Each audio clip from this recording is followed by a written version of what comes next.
I am so more than thrilled and excited to see so many people here for tonight's event. This is just amazing. It warms my heart and makes me feel good. So who does this heart belong to? My name's Elizabeth Simmons. I'm Vice President at the Massachusetts Maritime Academy. I'm curious, how many alumni do we have out here in the crowd? Nice, excellent, go Bucks. And how many future alumni? There we go, great job. So we are so excited to have one of our own back on campus, Jean Kelly, class of 75. And absolutely, let's hear it. And also an esteemed author, Bob Frump. So wonderful to have you here as well. With that, we're just so excited. I'm really, really excited to hear this story of grit and perseverance. And so without further delays, I'm going to introduce Carolyn Cragen, who's the Executive Director, or actually Board Chair for the Chatham Marconi Maritime Center. Thank you.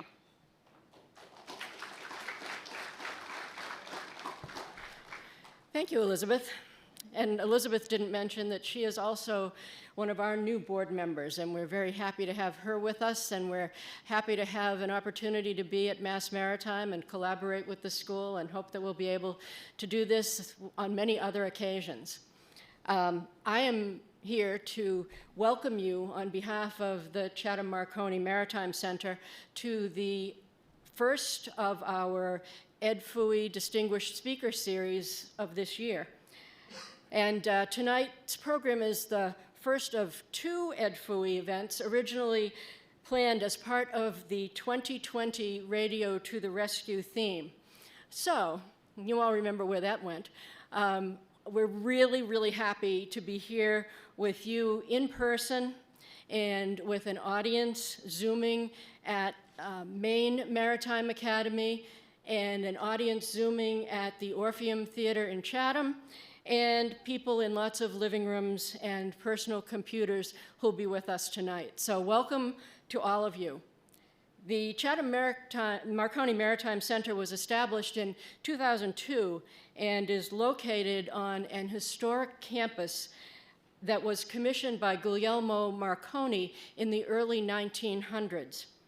The site was one of the busiest ship-to-shore stations in the United States and was a significant military installation during World War II. Today, through our Marconi RCA Wireless Museum and a range of science and informational programs for children and adults, the center celebrates the history of wireless radio in the 20th century and the innovative advances in science and technology that continue to transform our lives. Among the programs are, of course, this popular speaker series, which features both virtual and in-person events, as well as the Ed Fooey Distinguished Speaker events. Ed was an award-winning broadcast journalist and, in retirement, a volunteer at Chatham Marconi.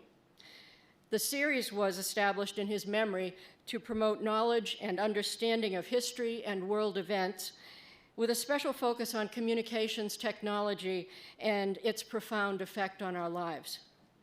When we established the series in 2015, we wanted to offer the Chatham Marconi audiences something special, and that's really true of tonight's event. Our speaker series began as a summer program in a small museum gallery in Chatham, and is now a vibrant year-round program, and technology enables us to reach audiences well beyond Cape Cod. Guglielmo Marconi was an inventor who would no doubt be fascinated by the technology involved in live streaming. Ed Fooey brought essential news stories to viewers of the then 3 major television networks, some of you remember those days, and would likely be excited by the interactive nature of this event made possible by innovations in technology. And most importantly, a survivor's story, the sinking of the SS Marine Electric, is a compelling personal story and a cautionary tale that led to important changes in safety standards at sea. It took a lot of people and planning to pull off this multifaceted event, and I want to thank everyone involved for their efforts and commitment to the success of tonight's program. And special thanks to our tech team. The Mass Maritime members are Phil Rodriguez and David Ritterford, and the Chatham Marconi members are Ron Farris, Ed Moxon, and Harry Pitnoff. A little applause for the tech crew.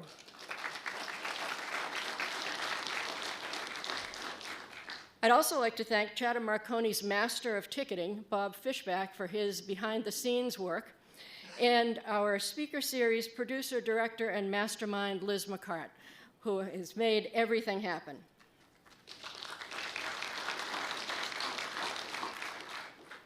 So I have a couple of reminders that will be familiar to you. If you are in a group venue, this would be a good time to silence your phone. I actually remembered to do mine, which was a surprise. And I'd also like to let you know that at the end of the program, there will be an opportunity for questions of the speakers. And if you're with us here, there'll be in-person questions that you'll answer directly. If you're at the Chatham Orpheum Theater, you can write your question and submit it to one of the hosts, and it will be sent to us via Zoom. And if you are Zooming from wherever you're Zooming, you can enter your questions at any time by clicking on Q&A at the bottom of your screen and typing in your question. We'll get to as many as we have time to answer. And finally, in this venue, there will be a book signing following the program. And I have to tell you, we are just privileged to have two wonderful speakers for you tonight, Gene Kelly and Bob Frump. And it's my pleasure to tell you a little bit about them before we begin the program. First of all, as we've established, Gene Kelly is a 1975 graduate of Mass Maritime Academy. Let's hear a little representation from Mass Maritime. Thank you very much. And after graduation, he worked in the Gulf of Mexico's offshore oil industry, which he describes as a great training experience. During the 1970s and 80s, he sailed on Marine Transport Line's ships. And in January of 1983, Gene took a 90-day assignment as third officer on the SS Marine Electric, an assignment that changed his life forever. After the sinking of the Marine Electric, Gene continued to serve as a deck officer until 1989. And at that point, he embarked on a new career adventure in vocational technical education and school administration. Gene lives in Massachusetts and enjoys traveling with his wife, Deborah, who is here tonight.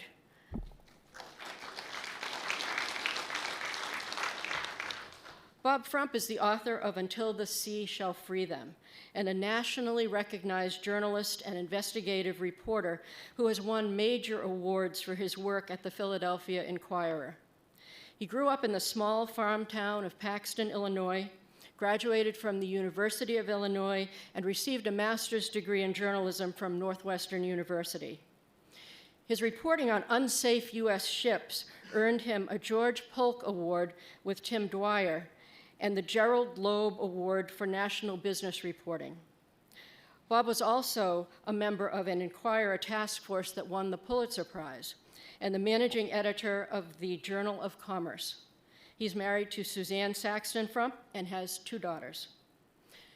Tonight, our speakers will share the story of the SS Marine Electric from 2 unique perspectives: a member of the ship's crew who was one of only 3 survivors of the sinking, and a journalist who investigated and reported the story, its implications, and its impact on safety at sea.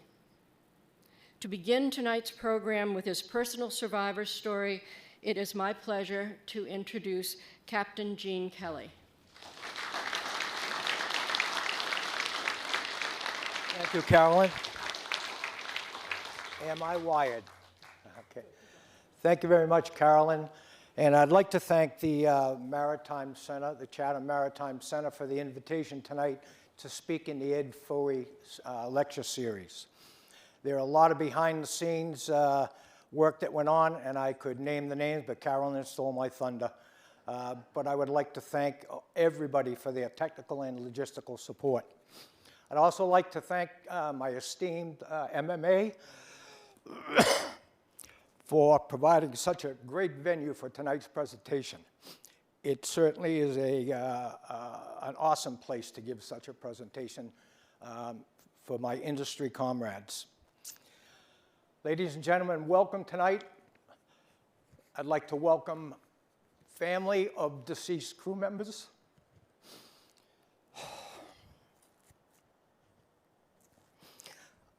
You're going to find I'm an emotional person.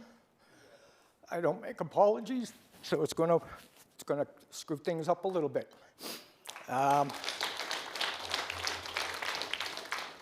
like to welcome first responders, colleagues, friends, classmates, and tonight I'd like to thank a person that I just met for the first time, and he was instrumental for me to be here. His name is Pat Rutledge, Lieutenant Commander, United States Coast Guard, retired. Pat was the co-pilot on the helicopter that pulled me out of the water. Pat's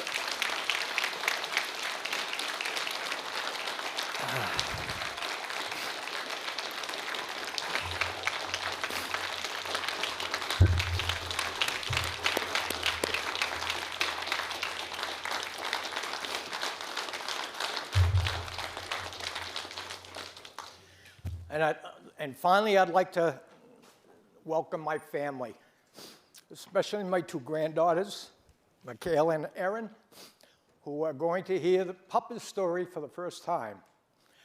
And I hope that they will tell this story to their grandchildren. The Marine Electric.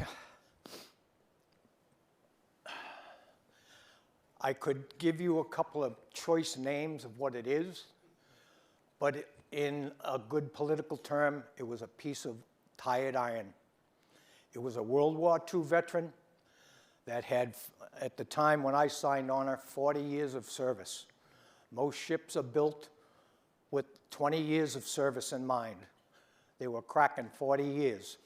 After World War II, she was laid up, and 8 years later, she was recommissioned and brought to the shipyard in Germany. At the shipyard, her midsection was cut, and the vessel was extended 106 feet. New mid-body was welded in, and she was converted from a T2 oil tanker to a bulk carrier. Over the course of her career, she carried many bulk cargoes, but her main cargo was the coal trade. And when I joined her as third mate in January 1983, she was on a steady run from Norfolk, Virginia to Somerset, Mass, carrying coal. Each trip, she carried 23,700 tons of bituminous coal. And I want to tell you, there was coal everywhere. It was in your skin, it was in your clothes, it was a dirty trade. So consequently, the ship was a very worn ship. Over the years, she had had many faults come about. I had been the port relief officer on the Marine Electric, as Paul had many times. We knew the deficiencies. We heard the stories of the cracks in the deck. We heard the stories of, oh, don't walk across the hatch because you'll fall through. Those were true. The ship had many faults. The chief officer, Bob Cusick, was a very meticulous man. He documented everything, and he had list upon list upon list of things that had to be repaired in the ship. The ship was due to go to shipyard in 1982. The ship missed her shipyard period and was given an extension for 6 months. The reason she was given that extension is that the ship was due to be replaced with a brand new self-unloading coal collier within that 6-month period. The ship was being built up in Quincy. The Marine Electric was a gamble. The company gambled on it. The government gambled on it. We gambled on it. We took a chance. We all knew But we took a chance because we thought we'd be riding a brand new ship within the next 6 months that would all have new jobs, cushy jobs, and we wouldn't have to worry about this old tub. There was one item on that list to be repaired at shipyard. It was the repair or replacement of the forward bulkhead in the number 1 hatch. The forward bulkhead in the number 1 cargo hatch was also the collision bulkhead. For those of you that are in the industry, you know what the collision bulkhead is. For those that you don't, it's the first bulkhead on a ship after the bow. It goes from the keel to the main deck, and it does just that. It prevents progressive flooding in case of a collision or an accident. The forward bulkhead or the collision bulkhead on the Marine Electric, the footing was wasted away, and because of the coal and the water that had mixed over the year, the acid rain ate the steel. Remember that fact because it comes into play later on in the story. So we all signed on. We knew the faults of the ship. We were all gambling. The company was gambling that it would make 6 months, and everybody would be riding the energy independence. When I signed on, I had been the port relief officer many times, so I knew the crew, I knew the mate. I didn't know the captain. Phil Cora was a replacement captain. He arrived just as we departed Norfolk, Somerset, Mass. For Norfolk on the final journey. Phil's wife, Phil was from Las Vegas. Phil's wife came to Somerset with him and expected to make the voyage on the Marine Electric to Virginia and back. And whether Phil had a premonition, whether he saw the impending weather that was coming, he convinced his wife to stay in Somerset, telling her, "I'll be back in a couple of days. Go enjoy the scenery in Boston." Phil was the last.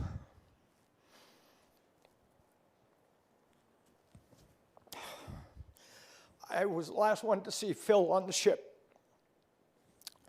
Phil was struggling to get into his life jacket. He was a slender, slender man. If he weighed 100 pounds, that was a lot. And for some reason, he was tangled in his life jacket. He couldn't get it on. And I remember when the ship was in her final roll, he was trying to climb over the bridge wing, trying to get over the bridge wing and make a jump into the water.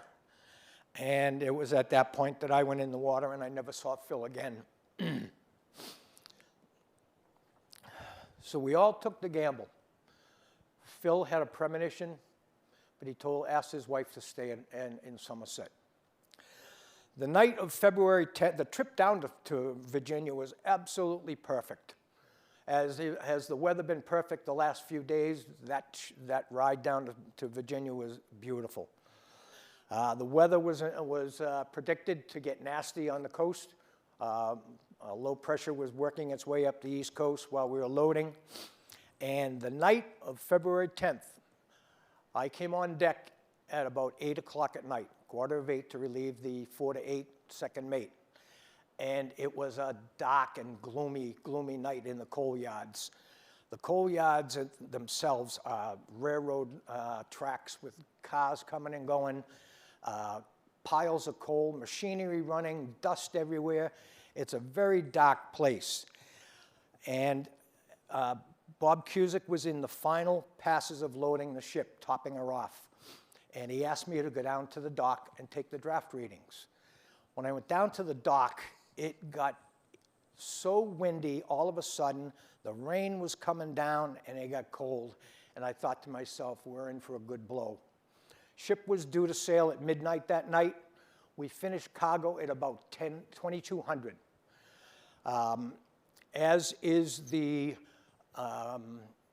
duties of the third mate prior to sailing, an hour before sailing, my job was to go up on the bridge and test all the navigation equipment. So at 2300, in the midst of the rain, the cold weather, the wind, I went up to the bridge and I tested all the navigation gear. And I bumped into Phil Coral. Phil was up in his perch, the captain's perch, looking down on the deck, and we made some small talk about the cargo, what the draft was, and was everybody back on board. Contract called for all crew members to be back on board the ship 1 hour before sailing. I had seen Richie Roberts, who was the other third mate. I had stood his day watch that day so that Richie could go home and see his family. And I saw Richie come back on board about 2100 hours. When I was up on the bridge talking with Phil at about 11 o'clock, he said to me, "Is everybody on board?" I said, "Well, the third's here. I haven't seen the third assistant engineer, Stevie Browning, come back yet." He said, "Well, if he's not back, we're sailing without him." Okay. So as it turned out, 2400 came, pilot was on board, the tugs were alongside, and we sailed, minus Stevie Browning. And it was very unusual. Steve was a very dedicated engineer, well-liked. He had been on the ship for a while. It was an old rust bucket, but it was a good job. And Steve missed the ship. So it wasn't a catastrophe. We were going to get cited when we got to port up north for running short-handed, but it wasn't the end of the world. The ship sailed at midnight. We had a howling gale. As soon as we backed out into Norfolk Harbor, you could feel the wind pick up in intensity.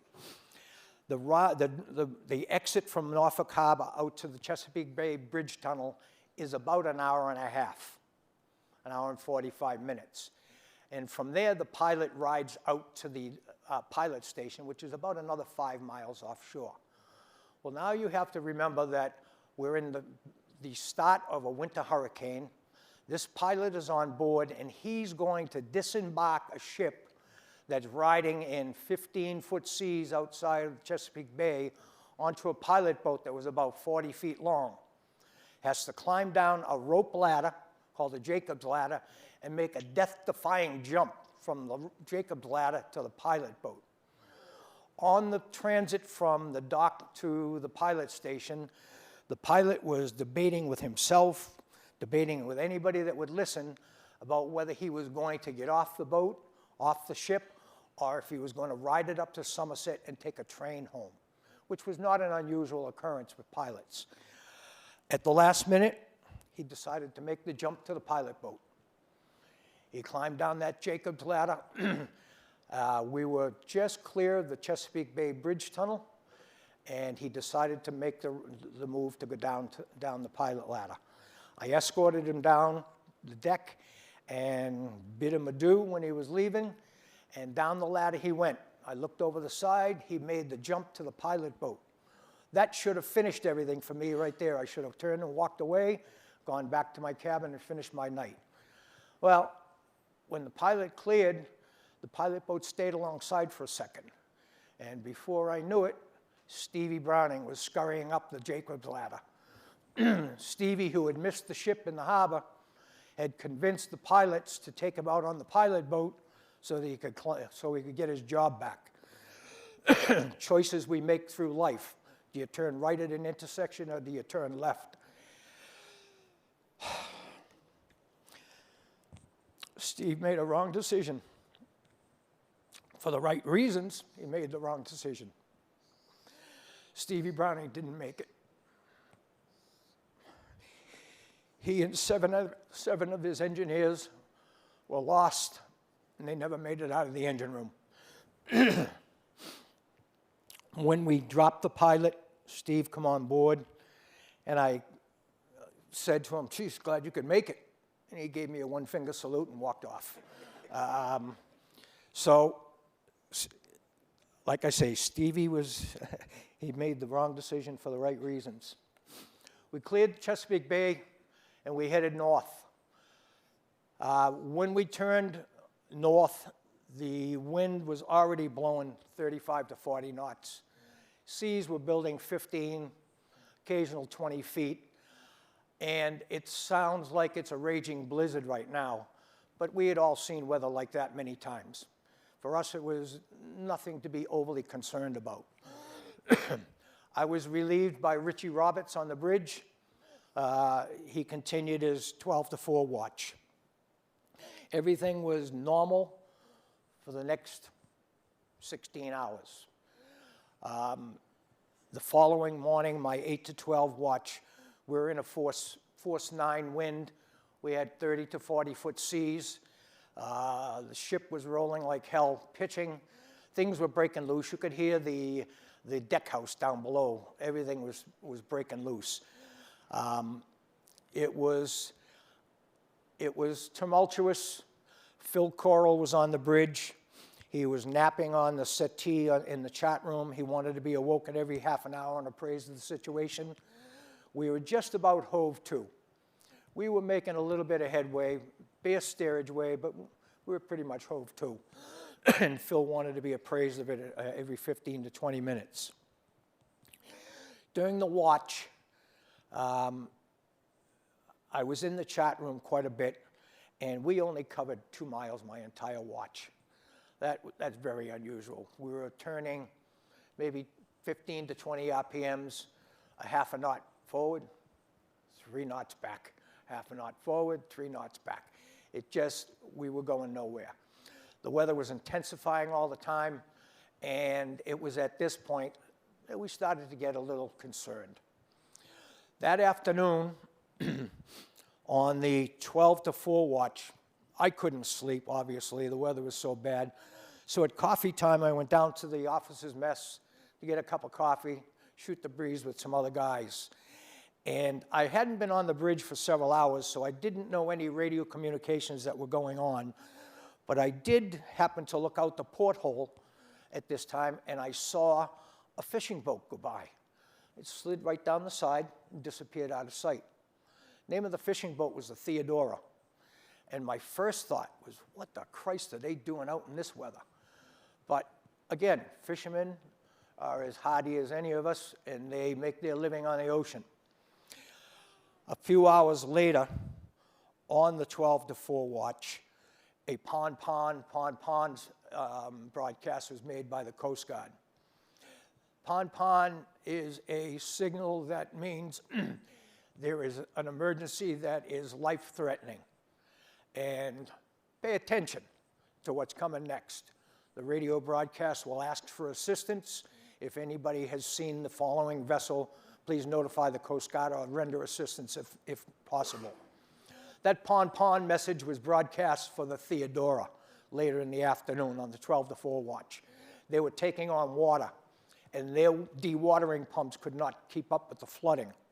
They were asking for assistance, and they called the Coast Guard. Coast Guard launched a helo from Elizabeth City, Carolina, that arrived on scene and lowered dewatering pumps. It was the most spectacular thing I had seen at sea in my entire career up till that point, of a Coast Guard helicopter coming to the rescue and lowering equipment to this fishing vessel. They lowered the dewatering pumps, and the Coast Guard was off. They were gone. The Theodora started to dewater her ship, and it was at that point that the Coast Guard asked us to stand by until midnight, when we'd be relieved by a Coast Guard cutter coming from Chincoteague, Virginia. Phil Coral, when asked to come to the assistance of the Theodora, had to take his 700-foot ship and turn it around in 40-foot seas.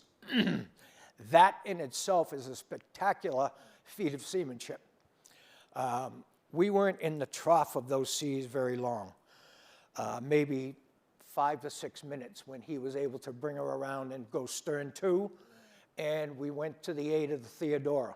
We didn't do anything at the Theodora. We just stood by in case she had to abandon. While we were standing by, we were headed west. All the time headed west into shallower water, getting closer and closer to the coast. The Coast Guard, again, they asked us to stand by until the cutter could relieve us at midnight. At about 18:30, Phil Coral radioed the Coast Guard and said that we were now getting into trouble ourselves because of the course we were steering, broadside to the seas, and we were getting into shallower shoal water. The Coast Guard at that point contacted the Theodora. They determined that their flooding was under control, and the Coast Guard released us from the scene. Phil then did another miraculous job by turning the ship back north, heading back onto our original course.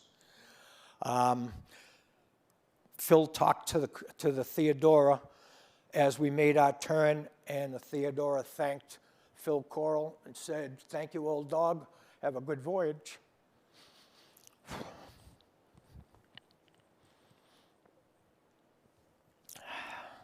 The Theodora made it back to port, no loss of life.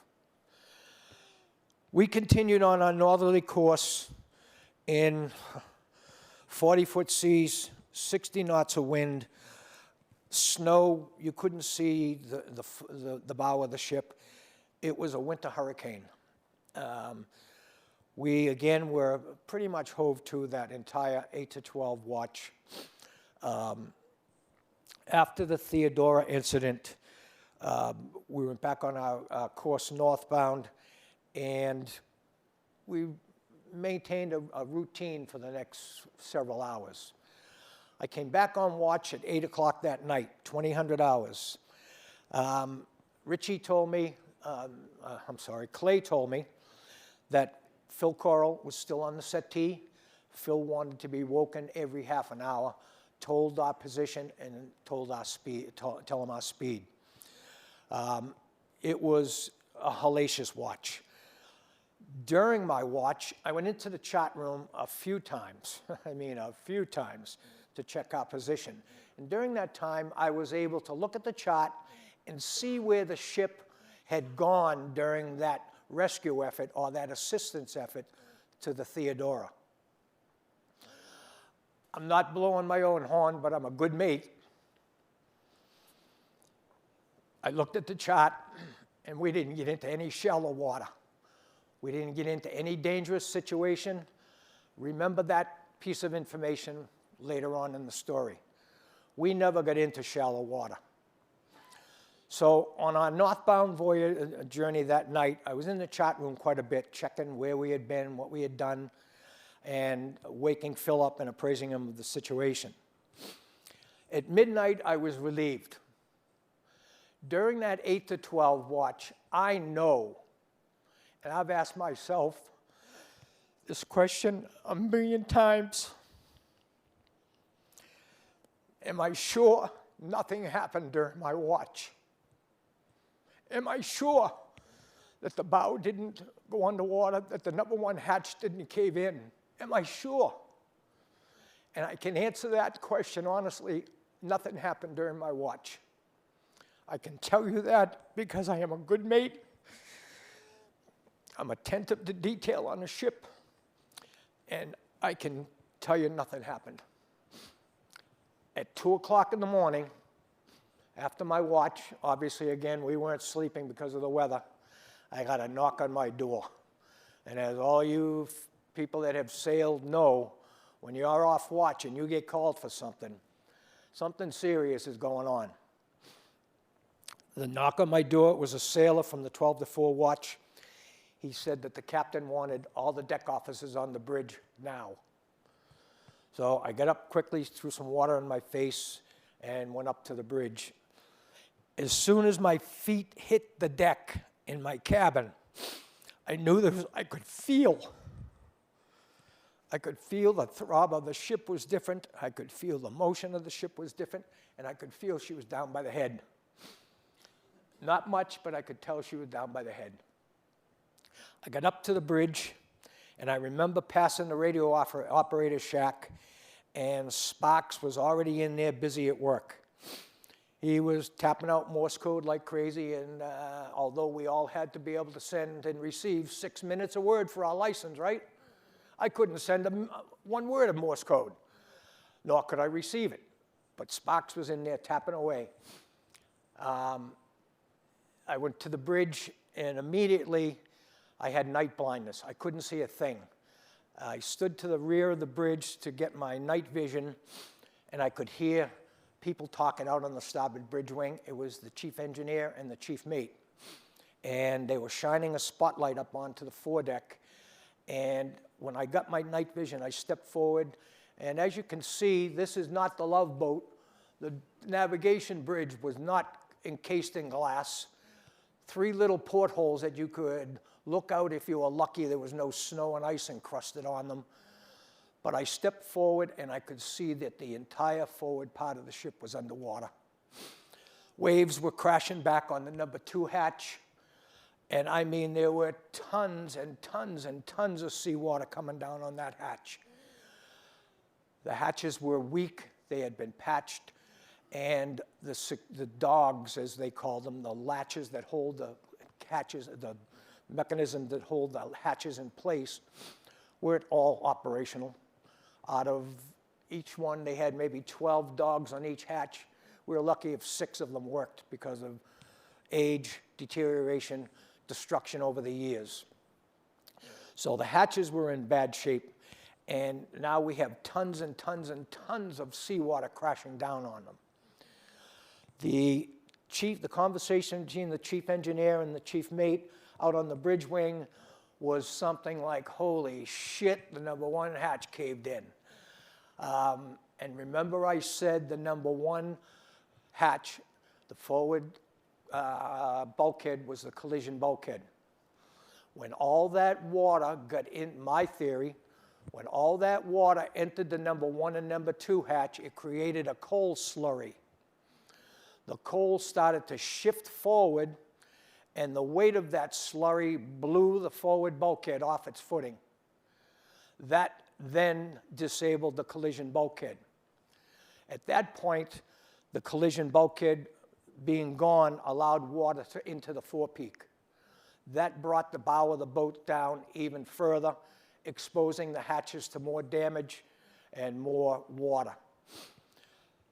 The engineers were talking on handheld radios, because at this time our sound systems were down, our crank phones. You've all seen them on the old war movies where they crank the phone. Well, that's what we had for communication.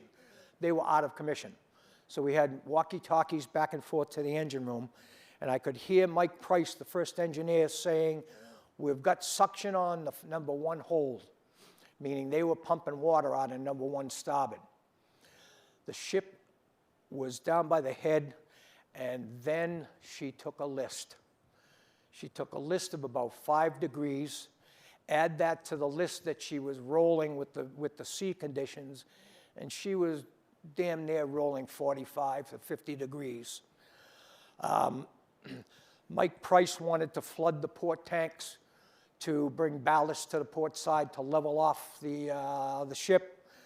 The captain disagreed. He said, keep pumping from the starboard side. It wasn't long after that that the captain went to the VHF, called the Coast Guard, and said, we are absolutely losing the ship. We are abandoning ship at this point. Captain then turned and tried to get into his life jacket. He told Paul Dewey, Paul was one of the 3 survivors. He was an able-bodied seaman on watch. He was at the helm. He told Paul Dewey to leave your stations, go to your boat station. There's no sense, the ship's not responding. Paul started to go out the starboard bridge wing, and the ship had was rolling 45 degrees, and I screamed at him not to go out the starboard side because it was icy. Most likely he was just going to slide off over the side of the ship. He turned and went down the inside passageway. It was the last time I saw Paul Dewey. Paul was one of the, no, it wasn't the last time I saw him in Pat's helicopter. Paul was one of the 3 survivors. I think he was the first survivor brought on board, the first live survivor brought on board. When he left the bridge, there was a call back from the Coast Guard asking us, what color are our lifeboats? My Irish rage went right to here, because they make us paint the effing things orange. And that wasn't my response. My response is, they are international orange, and we are abandoning ship. At that point, the captain ordered me to give the abandoned ship signal. Never, anybody that goes to sea here ever think they would have to give an abandoned ship signal? I never thought I would ever blow that whistle other than a drill. The captain ordered me to blow the abandoned ship signal, which is several shot blasts, more than 5, several shot blasts on the ship's whistle, as well as several shot blasts on the ship's general alarm. It orders everybody on the ship to the boat stations. It was at that point that the radio came alive in my hand, and it was Mike Price, the first engineer. He wanted to know, does the captain want to secure the fuel oil pumps? Basically, turn the key off. Does he want to secure the engines? And I said, Michael, get the Christ out of the engine room. We're going down now. I never saw Michael Price again. Mike didn't make it out of the engine room. He was one of the 7 engineers.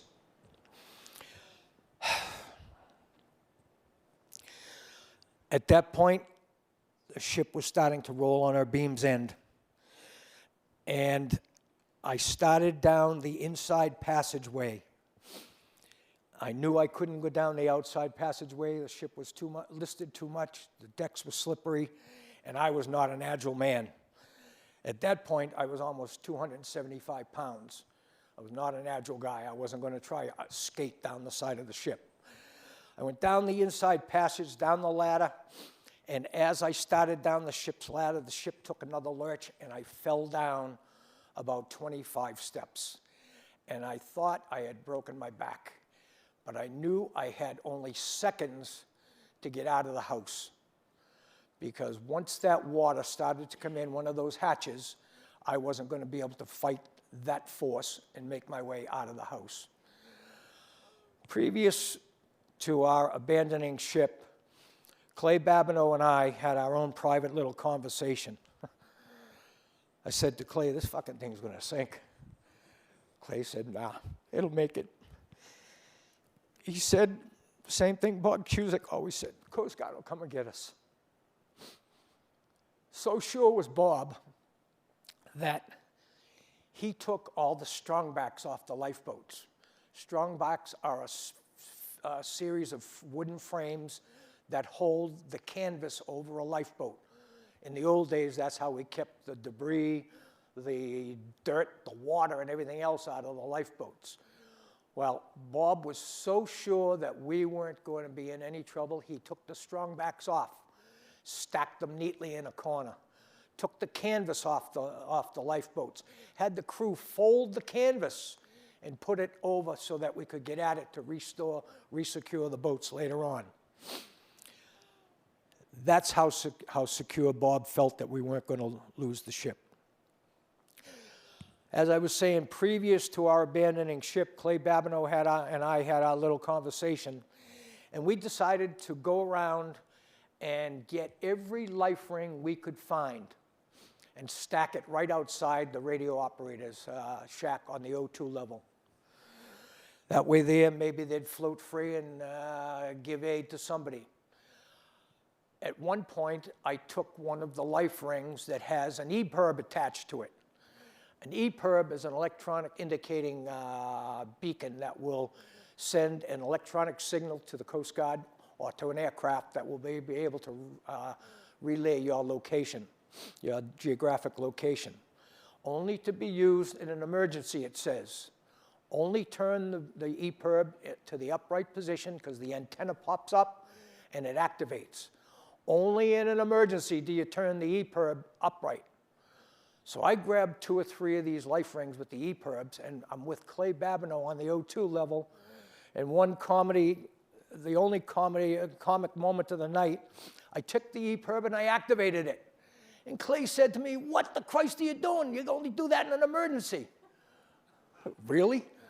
So I activated all the EPIRBs, and he kind of got a chuckle at that too. So we had probably 15 or 20 life rings stacked on the deck. And somebody asked me the other day, how many life rings were there on the Marine Electric? And I didn't know. There was only one that was really important to me, but there were 32 life rings on the Marine Electric. We grabbed about 20 of them. The rest of them was stored in the house down below. When the abandoned ship signal was blown, and I worked my way out of the cabin, out of the house, there was one other incident that will always stick with me.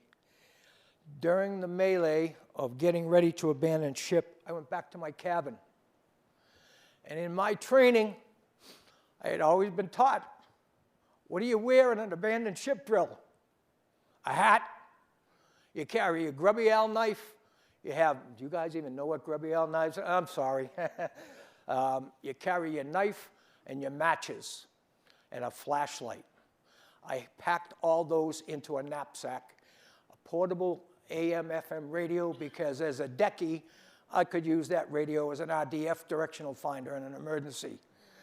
I packed all that and I hung it on the doorknob of my cabin, figuring when we hit the boats, if we had to hit the boats, I'd grab that backpack and I'd bring it with me. And in the ensuing time between when I fell down that ladder and I had to get out of the house, it was only a matter of 5 steps to my cabin to grab that knapsack. I didn't have the time. I made the conscious decision, leave the knapsack, get out of the house. I went right by the radio officer's shack, and I got out onto the O2 level. I looked down at the starboard boat, which is the boat that I was assigned to, and they were still in the process of getting the boat ready to go over the side. And again, I'm going to go back to the description of the Marine Electric. You can see the lifeboat on the port side way back aft.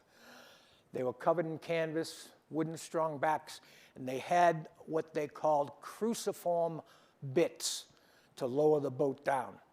Nowadays, they lift the lever, the gravity pulls the davits down, the boat lowers down to the embarkation deck, the tricing pennants are pulled tight, people step on the boat. This doesn't happen on the Marine Electric. We had cruciform bits where they had to lower the boats by hand, 2 sailors with manila heaving lines on blocks and tackles. Very cumbersome, very archaic, slow, and at best worked only in nice, calm harbors when you had a boat drill. In the conditions we had that night, these boats were useless from the get-go. Before we even tried to launch them, they were useless. They were old. They were the original lifeboats that were assigned to the ship. One of the sailors, probably, well, after tonight, he rates right there with one of my heroes. His name was Norman Savini. Norm was my watch partner. He was the able-bodied seaman on my watch. I was his boss. During the preparation of the boat, getting it ready to launch, his job was to get in the boat and secure the boat plug, the drain plug. He jumped out of the boat and he came to me and he said, "Mate, I can't get the plug in, it's all rusty." I said, "Use your channel locks." He said, "I don't have any." I said, "Go to the engine room and get some." Now remember, we're in the middle of a hurricane. The ship is rolling to 45 degrees. We're about to abandon ship, and I give this guy an order to go to the engine room.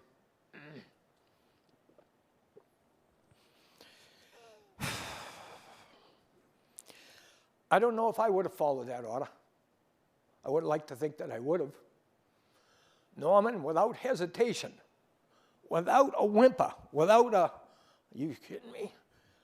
Without hesitation, went to the engine room, and within minutes was back up and said, "I got them, mate." That was a heroic move on Norman Savini's part. Norman didn't make it. I actually meet Norman's son most February 12th, right out here at the memorial. He comes up from Connecticut. But Norman didn't make it. Norman was a rugged guy. He was about 50 years old. He was an old man, but he was a rugged seaman, and he was the epitome of a sailor. Without hesitation, went to the engine room. As I came out onto the O2 level, I could look down, and it was confusion. It was confusion. You can tell that the boats were not going in the water easy. They weren't being lowered easily. The ship had about a 25-degree permanent list at this point. So the port boat was laying up against the hull. The port boat was absolutely useless. The people assigned to the port boat couldn't even get to the starboard side. Couldn't even get over to the starboard boat because of the list. So the port boat was lying up against the hull. The starboard boat, the tricing pennants, which are the lines that you use to hold the lifeboat alongside the ship, and at the very last, when everybody's on board, you break those free. The tricing pennants weren't holding the lifeboat alongside like it should have. And the gap between the side of the ship and the lifeboat could have been the Grand Canyon. It looked enormous, and there was no way this fat boy was going to make that jump across into that lifeboat. At that point, ship started to roll on our beam's end. All of a sudden, the lifeboat was washed right up in front of me and crashed against the house. There wasn't anybody in the boat at that time. And after the fact, I learned that as Paul Dewey leaned out to grab the tricing pennant, the ship rolled and he went off balance, and he was the first to go over the side. And Paul was in the water for a while. I'll talk about him in a minute. As the boat went up in front of me and crashed against the house, I could see people starting to fall into the ocean. There was obviously screaming and yelling and so forth. I went to the railing. The railing was probably 4 feet high, 3 rungs, and the ship is rolling pretty quickly at this point. And I climbed up the ladder, the railing, like it was going to help. I got up to the 3rd rung, and I don't know where it came from, but I let out a scream that I think came from the bottom of my feet, and I screamed, "Ma!" 33-year-old tough guy, and I screamed for my mother. A little side note, 20 years previous to the day, my grandfather, a district chief in Boston on the Boston Fire Department, died of a heart attack. 20 years to the day. Look around at my family, a little Irish Catholic family from Charlestown. Every February 12th, they had an anniversary mass for my grandfather. And this particular February 12th was the first time they had to cancel it because of weather. When I went in the water was so cold, it was like I was put in a vice and somebody was squeezing the breath out of me. The muscles in my chest weren't working. I couldn't get a breath. I just couldn't move. I couldn't function at all. I did look up and I saw the smokestack breaking loose and starting to come down on top of me. And there was nothing I could do. I couldn't move. I couldn't scream for my mother again, and I couldn't breathe. All of a sudden, I felt a hand on the back of my life jacket pull me out of the way.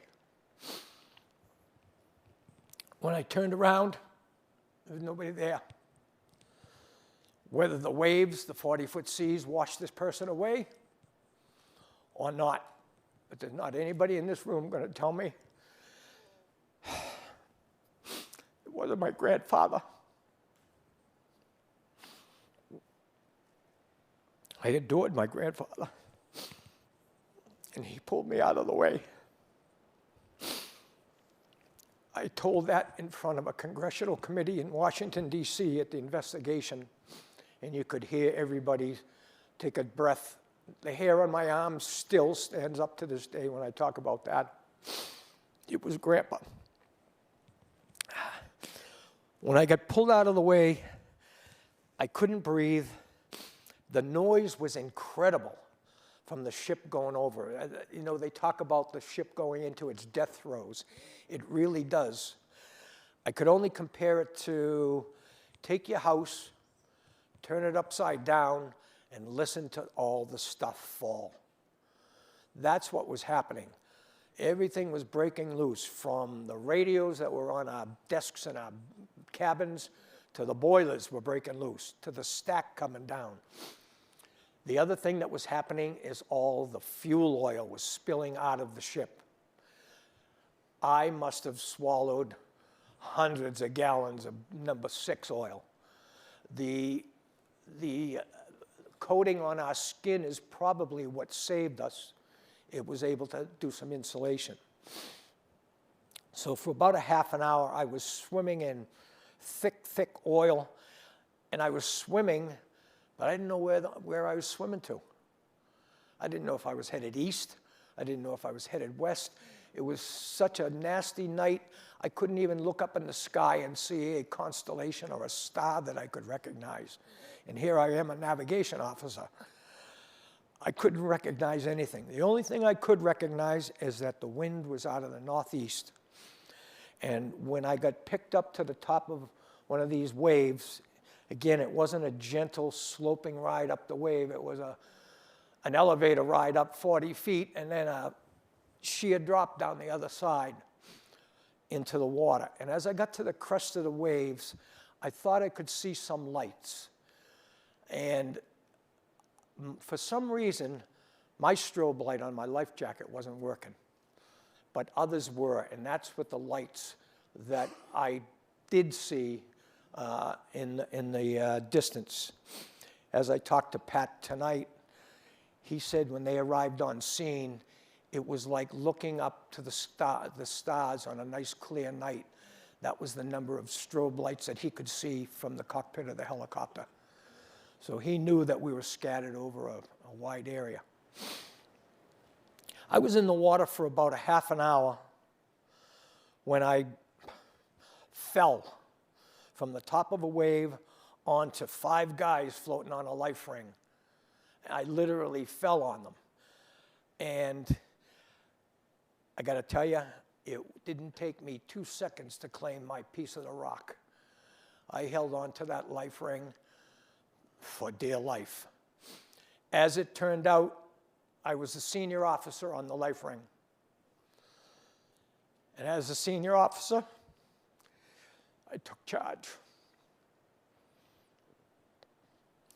That's what I was trained to do. That's what I did. I took charge. First off, we sounded off. We counted out how many people were on the ring, and we asked their names. God forgive me, I can't remember everybody's name on the ring that night. But I do know there was Richie Roberts, myself, Richard Powers, who was the chief engineer, Albion Lane, radio operator, Sparks,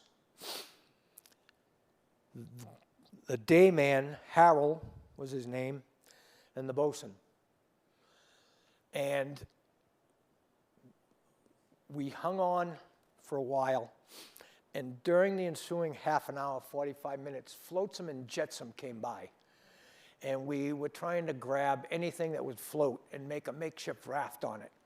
We had a pallet float by us, and I grabbed the pallet, and we tried to get up onto the pallet and float on that. But as we got out of the water, we realized it was warmer back in the water. Air temperature was 28 degrees. Water temperature was 38 degrees. Wind was blowing 50, 60 knots. The temperature was minus 14 degrees wind chill. Hypothermia should have killed us all within 15 minutes. I had been to a cold water survival school in the North Sea when I worked for the oil supply industry, and had learned some of the basics. And back then, we had no survival suits. We had no life-saving gear for when we hit the water. We had the old life jackets, and that was it. When I hit the water, I was wearing a down jacket, which I later found out is useless when it gets wet. I was wearing my watch cap, but no thermal insulation whatsoever. As we sounded off, these guys, we tried to talk to each other and keep each other encouraged. Dawn is coming. It's getting closer to dawn. When it comes, they'll be able to see us. Coast Guard will be here. They were here for the Theodora. Don't worry, they're on their way. And then things became silent. Every once in a while, we'd sound off, and somebody would be asleep. They weren't asleep. They were one by one, they were dying off from hypothermia. Hypothermia is a terrible way to go. At one point, Richie Roberts said to me, I'm so cold, I'm so cold. And then Richie started to take off his clothes.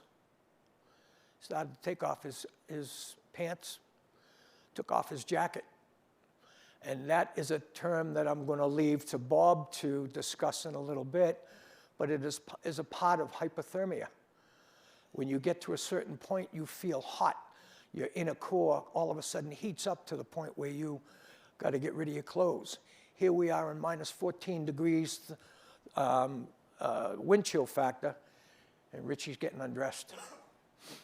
Richie didn't make it. It wasn't long after that Harold wasn't responding.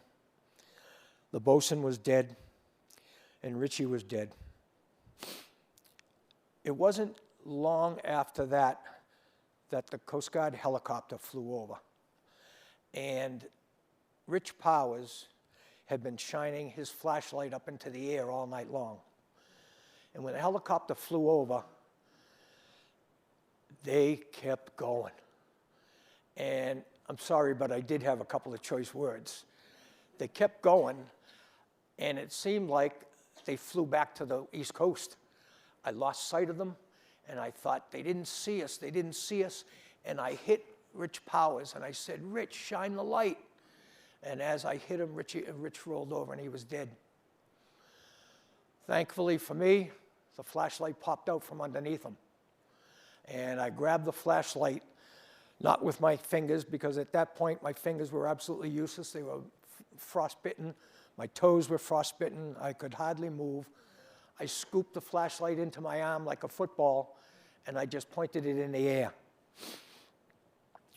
Pat tells me that it was only minutes before they turned around and came back because they saw a guy on a life ring, some guys on a life ring. They turned and they came back. And to this day, I don't remember him being there, but the rescue swimmer was in the water. It wasn't a Coast Guard rescue swimmer. It was a Navy rescue swimmer. As a result of the Marine Electric sinking, the Coast Guard instituted a rescue swimmer program. But at that point, they didn't have one. The Coast Guard, the helicopter came back over me, and I could see the basket come down, and I turned to Albion Lane, Sparks, and I said, Sparks, get in the basket. Remember, I was a senior officer. I go last. It was at that point that I noticed Sparks was dead. He had died. It took every bit of my courage to let go of my piece of the rock and make a jump for that basket. I didn't know the rescue swimmer was either behind me, in front of me, I didn't know. But again, that distance to that basket looked like it was enormous. But I bet you it was only a couple of feet. And again, I had to work every bit of my courage up to let go of the life ring and make a jump for the basket. I landed in the basket, and I was hauled up like a bucket of fish. I remember the downdraft from the helicopter was absolutely incredible. And on the way up, it felt like I was a yo-yo, swinging back and forth. When I get into the cabin, There were already two crew members lying on the deck. They were covered in blankets. They were dead. But yet, there was one survivor sitting along the bulkhead. He was covered in a blanket. I couldn't tell what race he was. He was covered in black oil, and he wasn't talking much at all. Turned out it was Paul Dewey. Paul Dewey, who was the first to go over the side. When he fell over the side, almost immediately, he found a lanyard. He pulled on the lanyard, and he found an inflatable life canister. He pulled further on the lanyard, the canister exploded, opened the life raft in front of him, and Paul, after about a half an hour of work, was able to clamber on board. During the night, several crew members, including my friend Clay Babineau, came alongside the raft, but those rafts were not made to board at sea.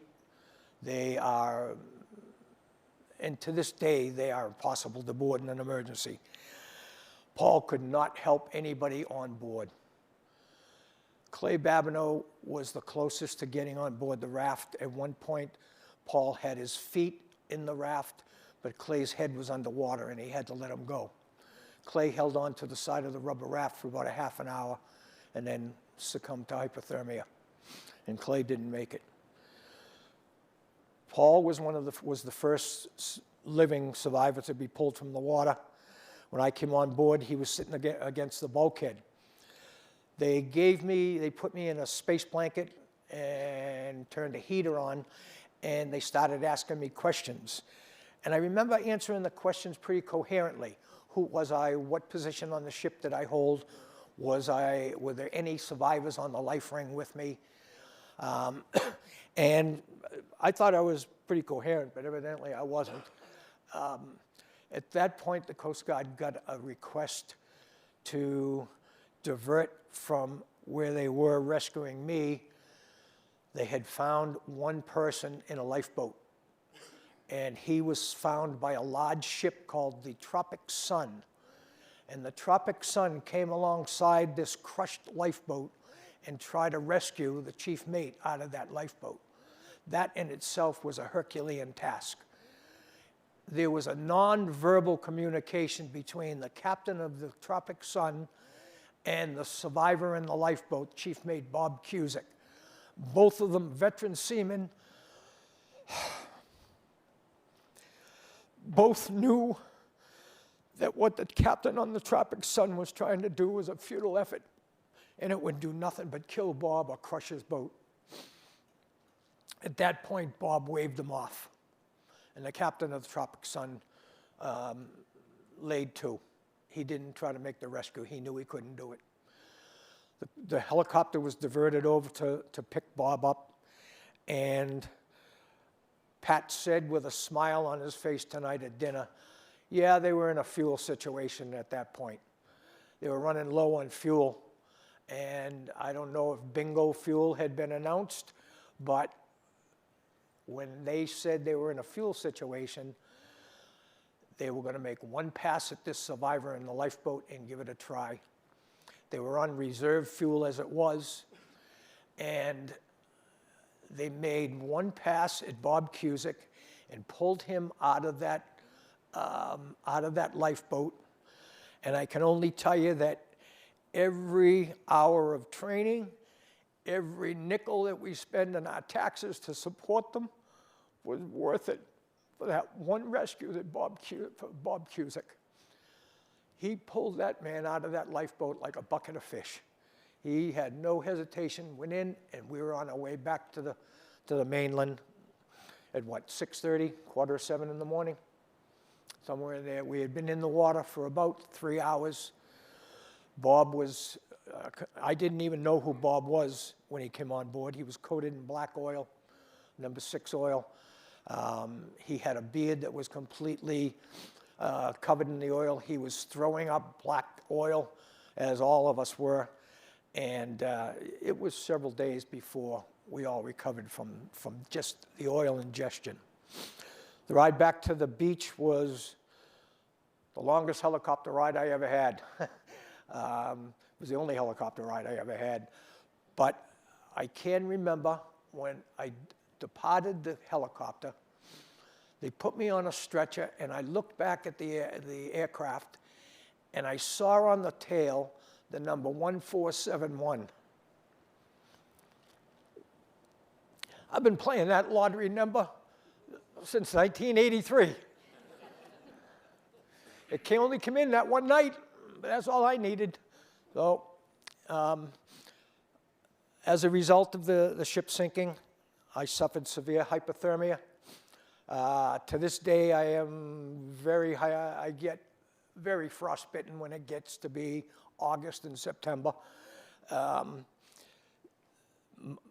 suffer arthritis in my spine because of it. I have all sorts of capillary injuries from the cold water. So we still suffer today. But I hope as a result of the marine electric, there were enough changes in the industry that our future mariners don't have to put up with what we went through. I hope that the safety advances, technology, provide you with a safe and rewarding career. And I thank you for your attention tonight.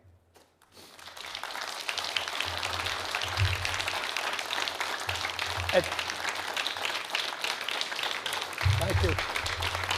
Thank you. Classmate. Shipmate. Thank you.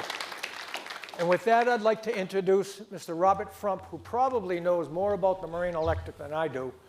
Bob did a wonderful job on the book and followed the investigation, because the investigation is the second part of the marine electric story. That's really where it gels together. And there is one other hero in this story. His name is Dominic Colicchio.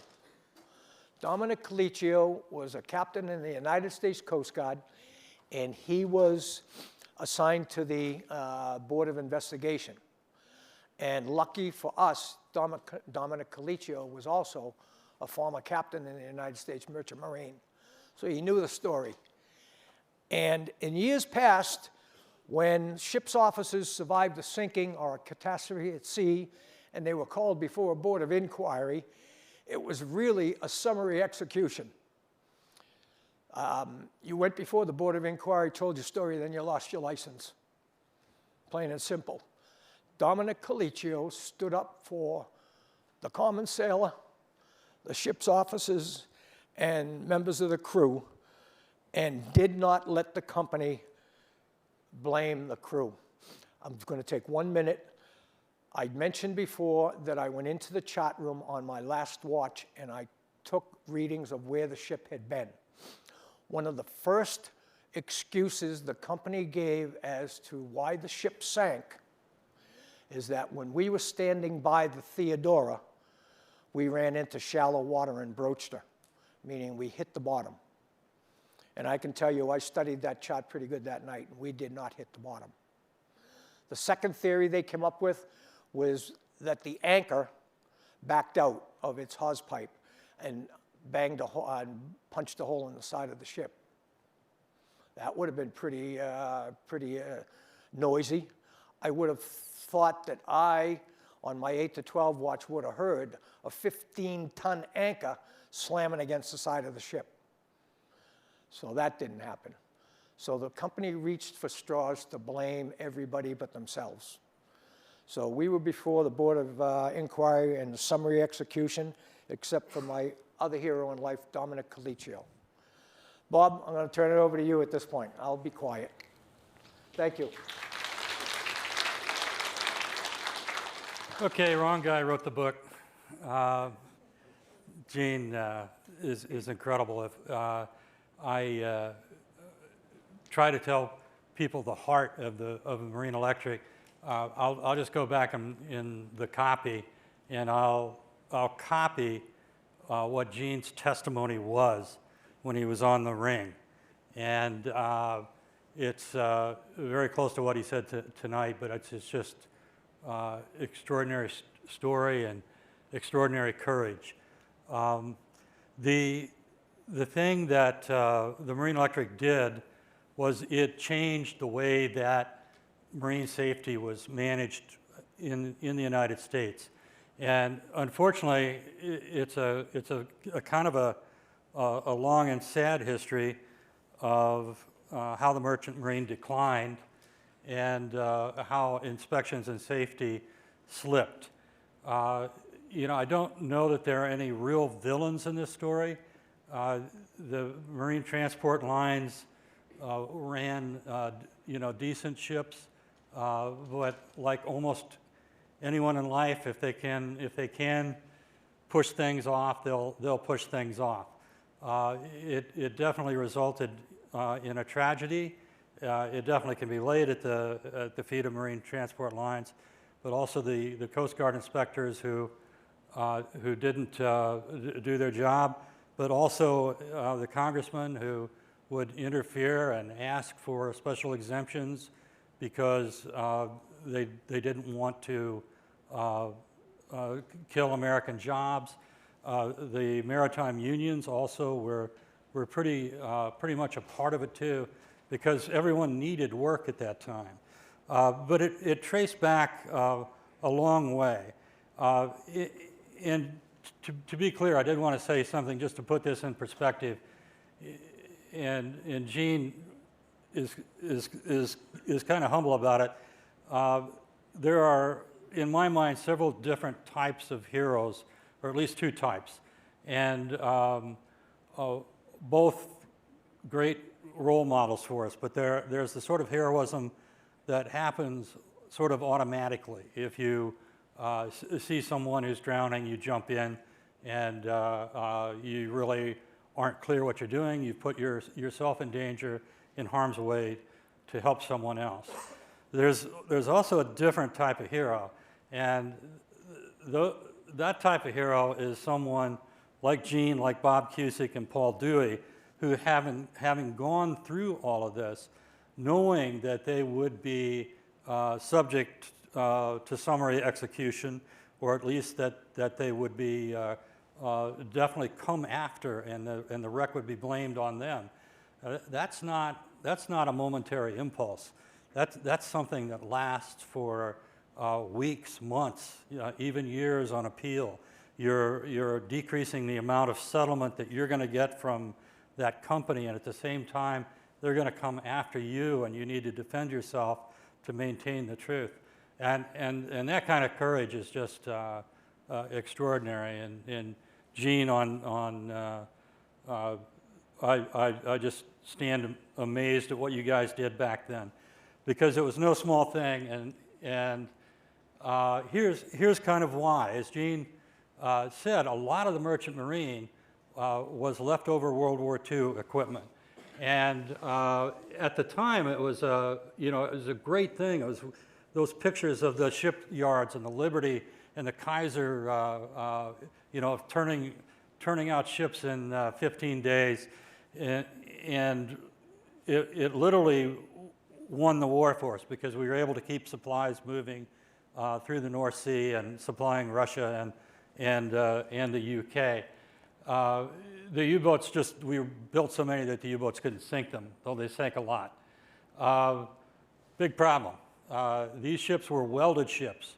The ships prior to this had been riveted, and the welding worked and it didn't work. The type of steel that was used was the same type that was used in riveted plates. And cracking wasn't that unusual in riveted plates, but what would happen is that the crack would run to the rivet. It would run to the seal and stop. But you didn't have rivets on a ship. So when there was a crack in a welded ship, in the initial prototypes of World War II ships, it would just go. It would just shoot across the ship or down, whatever, wherever. There was nothing to stop it. The steel had, it was considered dirty steel. It had, I believe, too much sulfur. And again, it was fine for riveted, but if you were in 50-degree temperature, you were likely, or under, you were likely to get cracking. In wartime, you know, this was acceptable. There was a famous case of the Schenectady that literally split in two at the pier. Wasn't any stress, wasn't anything else. It was just cold, and the steel at that level acts more like a crystal than it does a flexible steel metal. So during wartime, they did some steps. They put some belts on it, but it wasn't until afterwards. And if you'd like a woman hero in the engineering field, here you are. Constance Tipper figured this out finally, and prior to her examination, people thought that it was in the welding, that it was poor welding, but it wasn't. It was in the molecular structure. The production, of course, continued. You were at wartime, you took risks. Not all of them split, of course, and if they were in warm weather, it was fairly effective.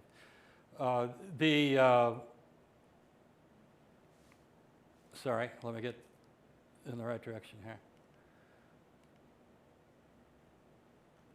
The thing was that after the war, they were aware of what was causing this, but it created a question of what you did with these 5,000 surplus U.S. ships, and they basically decided to keep them in service. The policy was to try to put steel bands around them, and the theory was that, well, the steel bands would stop the cracks. Didn't work. The most famous instance of that is one of the most famous Coast Guard rescues, and this happened not far from here, off of Chatham in 1952, where you had two T2 tankers, the Fort Mercer and the Schenectady, that nearly at the same time began to crack in two. And this resulted in the rescue that's portrayed in the movie The Finest Hour. And Bernie Weber was a famous Coast Guardsman who led that rescue on the Pendleton. But lost in that was the need to reform on these. The Marine Board at that time noted that it's a known fact that these two T2 tankers split in two, but they didn't do anything. They said basically, and the commandant urged them towards a policy that said basically we're going to put more belts on it. And they realized at some level at that time that they were in some sort of fantasy land. The idea was that, yeah, we know these belts don't work, but it will at least give them some time to evacuate the ship, to find their way back to port, which would have been true if the fracture had occurred in calm water with no seas. But of course, that's when most of them don't. Most accidents occur in rough seas, as described by Gene. That was 1952. The T2 tankers continued to go down. The Fort Mercer stern section actually was refitted to a new bow and blew up again. One of I think the only ship I'm aware of that sank twice. But the most famous case was in '63 when the Marine Sulphur Queen, which was a modified T2 tanker, sank in the Caribbean, and all hands were lost. No one found the ship. No one found any survivors. The only thing they did find was a life ring with shark teeth in it. That caused a stir. At that point, the Coast Guardsmen who were on the Marine Board of Investigation essentially revolted, and they said, you know, you got to jerk all the T2s off because this off of duty, and this is not something we can allow to happen because these ships have been proven to be unsafe. And the commandant countermanded it. They put on more belts. And I think at that point, it probably just broke the morale of the Coast Guard Marine inspectors. I talked to an admiral who said basically that there was so much emphasis on keeping the ships afloat, keeping the jobs there. We were also starting the Vietnam build-up at this time, which had to be in American flag ships. That the idea was just keep them sailing, guys. You know, we're gonna have new ships that replace these ships, and this is tough, but we got to live through it. So he said, we hated to do it. We had to leave it to the owners, not the safety books, to figure out when the ships would be scrapped. And that didn't work. There weren't new ships because American shipbuilding was so expensive. American shipbuilding was focused on custom military vessels, while the foreign yards in Spain, Norway, and then Japan and Korea, and then China managed the modern, cheaper vessels at about a third the cost of American ships. So they weren't replacing the ships. And worse than that, when the mainline ship owners like Marine Transport Line or some of the other name liners decided, well, okay, we've had this thing for 40 years, we got to get rid of it. Rather than scrap it, it would fall into the hands of some really dodgy characters who were enrolled in Food for Peace PL 480 cargoes, and they actually got government subsidy to run these ships abroad. Now, where I came into the scene was 1980, where an old ship, an old troop carrier that was called the SS Poet was running to Egypt with a cargo of corn, leaving from Philadelphia. It was last seen leaving the Delaware Bay at Cape Henlopen, and then it simply disappeared. The owner didn't tell anyone that they weren't getting radio signals for 4 or 5 days. They found nothing. They found nobody. That's when I was working at the Philadelphia Inquirer, and I sat on the Marine Board, covered the Marine Board, and I just didn't understand what was happening because the Marine Board wasn't asking questions. The guy, his name was Henry Bonneville, had 2 or 3 other ships that had sunk, old ships like this, and they weren't going anywhere near it. I can't remember, I think they said, boy, we ought to inspect harder. And that was it. And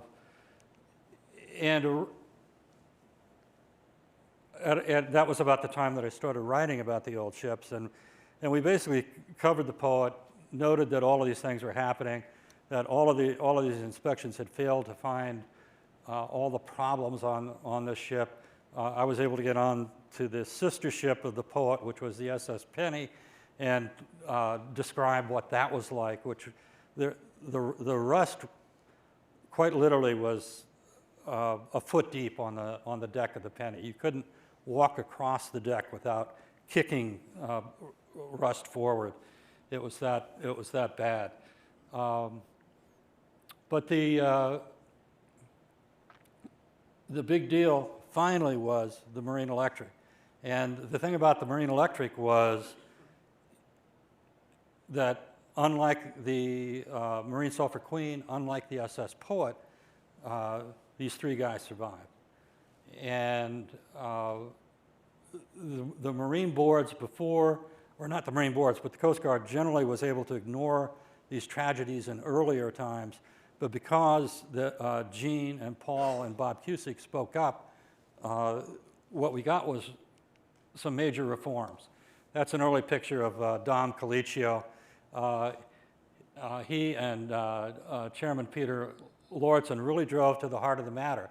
And the report that they came out with the Marine Electric was scathing. It said that the Coast Guard didn't do its job, that they'd approved hatch covers on the ship when the hatch covers were 100 miles away being repaired somewhere else. And the Coast Guard said, non-existent hatch covers were just great. Dom basically counteracted everything the company threw at the officers. When the company first suggested that it had run aground in shallow seas, Gene's testimony and information proved that it hadn't, that wasn't a reason for why the ship went down. At that point then, they basically hired a very expensive diving company to examine the ship, and they concluded that it was that the officers essentially were the blame for it, not the company, because they'd failed to report all these things, and the dangling anchor, I think, had rammed a hole through it.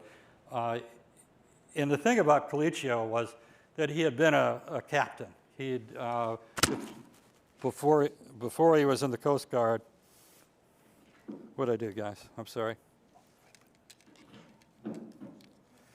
Before he was in the Coast Guard. Sorry. Stop talking with my hands here. Dom was himself a captain in the Merchant Marine. His two brothers were captains in the Merchant Marine.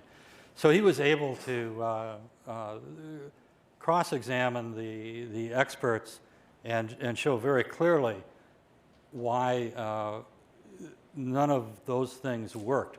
There was one time, Gene, I don't know if you were there or not, where Colicchio had the company's expert witness testifying that a 40-ton anchor had fallen up.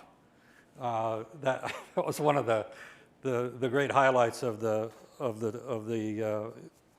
Marine Board, I thought. But as a result of this, things really changed. They scrapped about 70 old ships.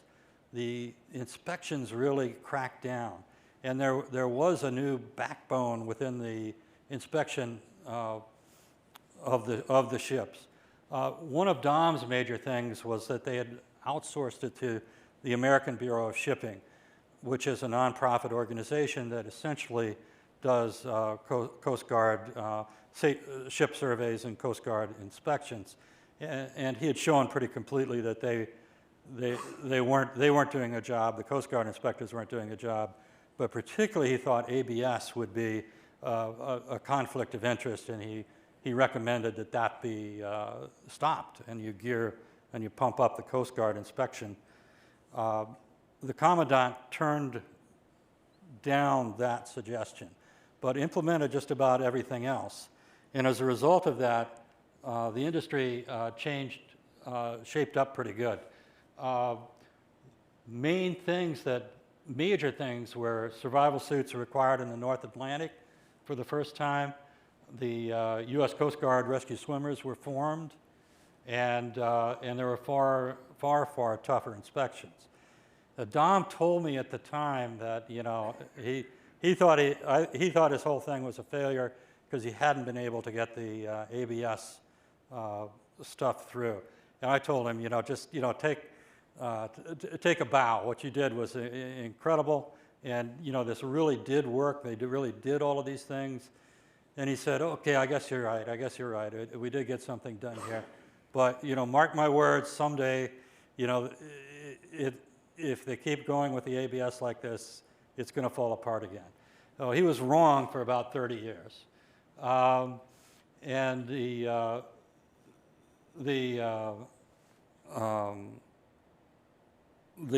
run of safety post-Marine Electric lasted for a good time. It had a great run. But in October of,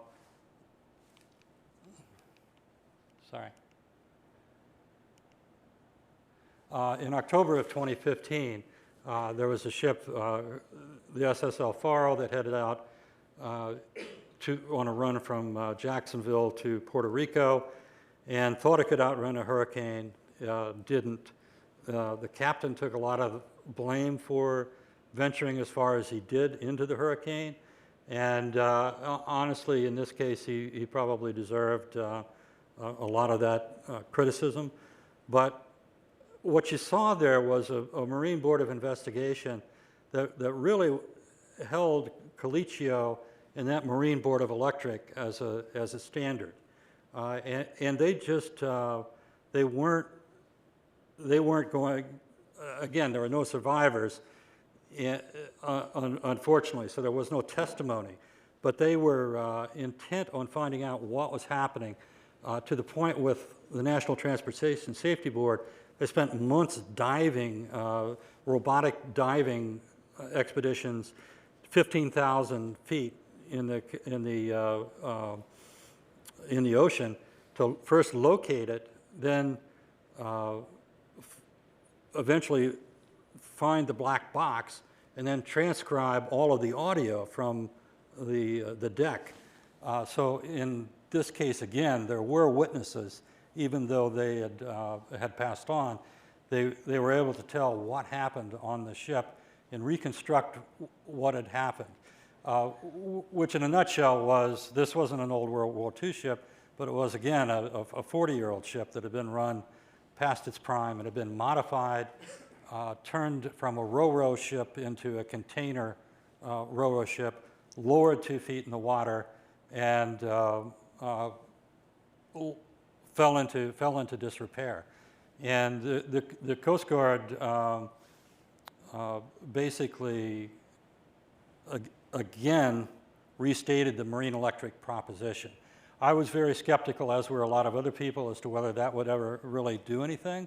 But the truth of it is, I think because of the Marine Electric and then the reinforcement from the SSL Faro, the Coast Guard really stood up on this from an admiral, from a flag level down. They really cracked down on these ships and on the military sea lift, which also ran a lot of old ships. So the legacy continues, and that board I talked to and went to the hearings, and they constantly referred back to the Marine Electric, Gene. They constantly referred back, and were heartbroken that this had happened, because they thought they'd had it all set. But rust never sleeps, and standards can erode, and that's what happened on the El Faro. I guess the point of this is not to just give you a brief history lesson on this, but it's fascinating to me as to how change occurs, and how it doesn't, and how over time it's a series of tragic events. But in this case, it does seem that the arc is bending towards where it should be. There are still a lot of problems in the merchant marine as to how we find the right financial and economic point to make sure that we have good, safe ships, a strong military sea lift command, and a strong financial future. But the first peg is safety, and that's what they let slip, and that's what caused the tragedies, and that's really where Gene and the other two crew members stood up, and really against all odds and against their own comfort and safety, took the risk to stand up for what was right. It's just a real pleasure to see you again, Gene, and that story stands on its own. It's just such a wonderful thing. Could you join us back up here? Is that, I think the program has us up here for questions and answers. Questions, anyway. Thanks. I'm fumbling that a little. Come, dog, come. Is this the question and answer period? I think so. Lisa? Okay. Okay. Elizabeth?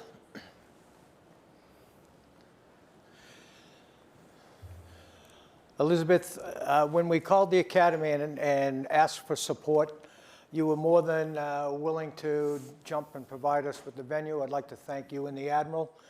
And I understand that there is a new museum being established here, and there's going to be things put around the Academy in different public buildings.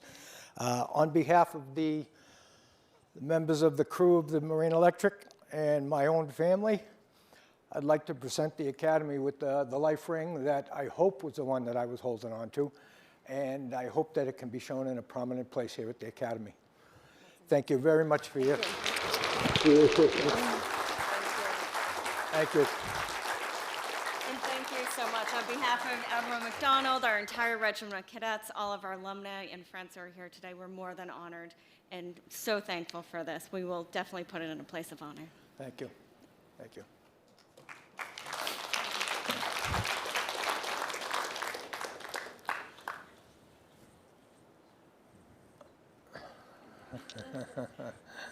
Thank you, gentlemen. It's time for questions and answers, and we will do as many as we have time for. And I'm just checking to see what we have coming in. If you are someone who has been watching on Zoom, just a reminder that you are able to ask a question by simply clicking on Q&A at the bottom of your screen and typing in your question, and we will process those and get through as many as we can. But I did see a hand raised here at Mass Maritime. So why don't we start with that person, yes, toward the back, and I will repeat the question so they can hear it in the Zoom programming.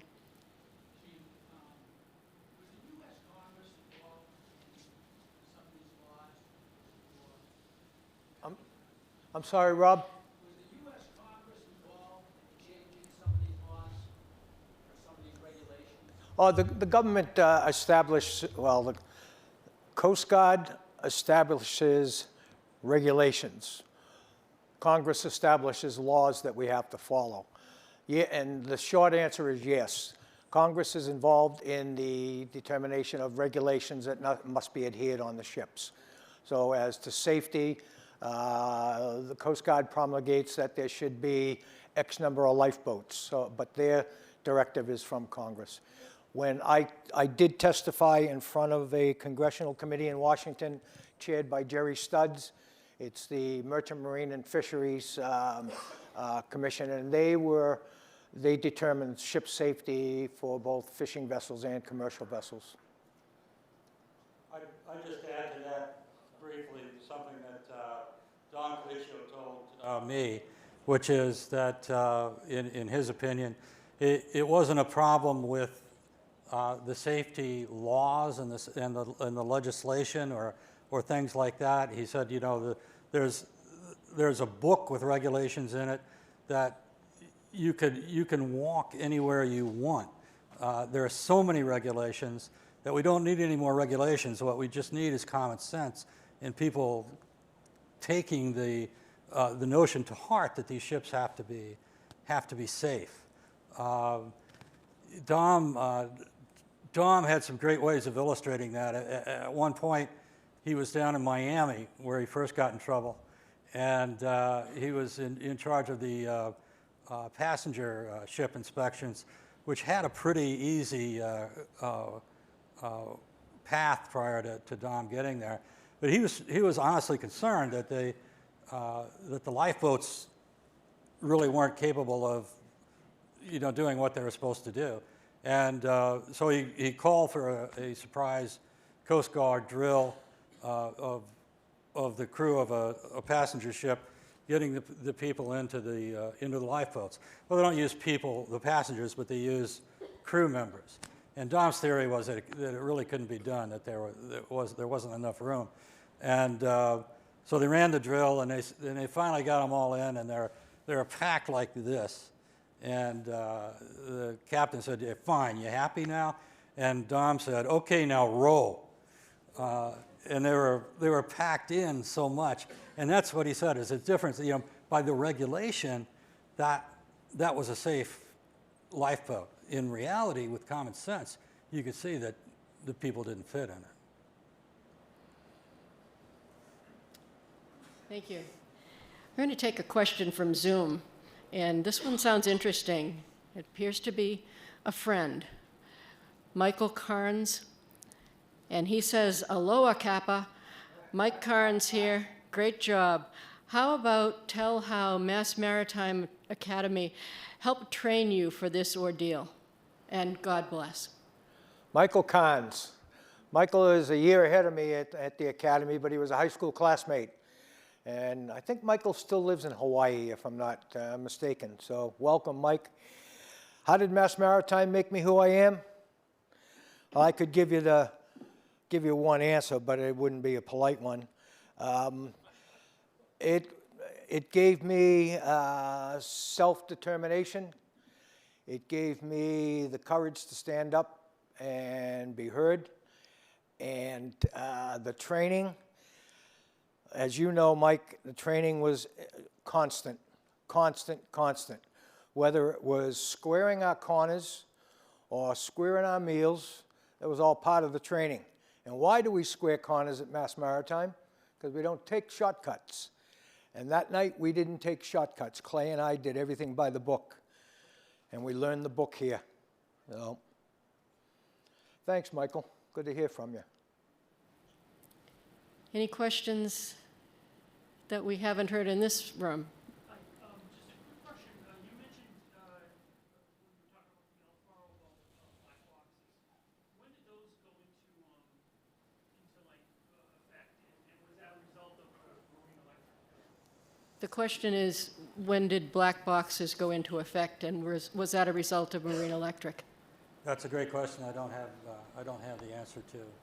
I'm not sure when they first implemented.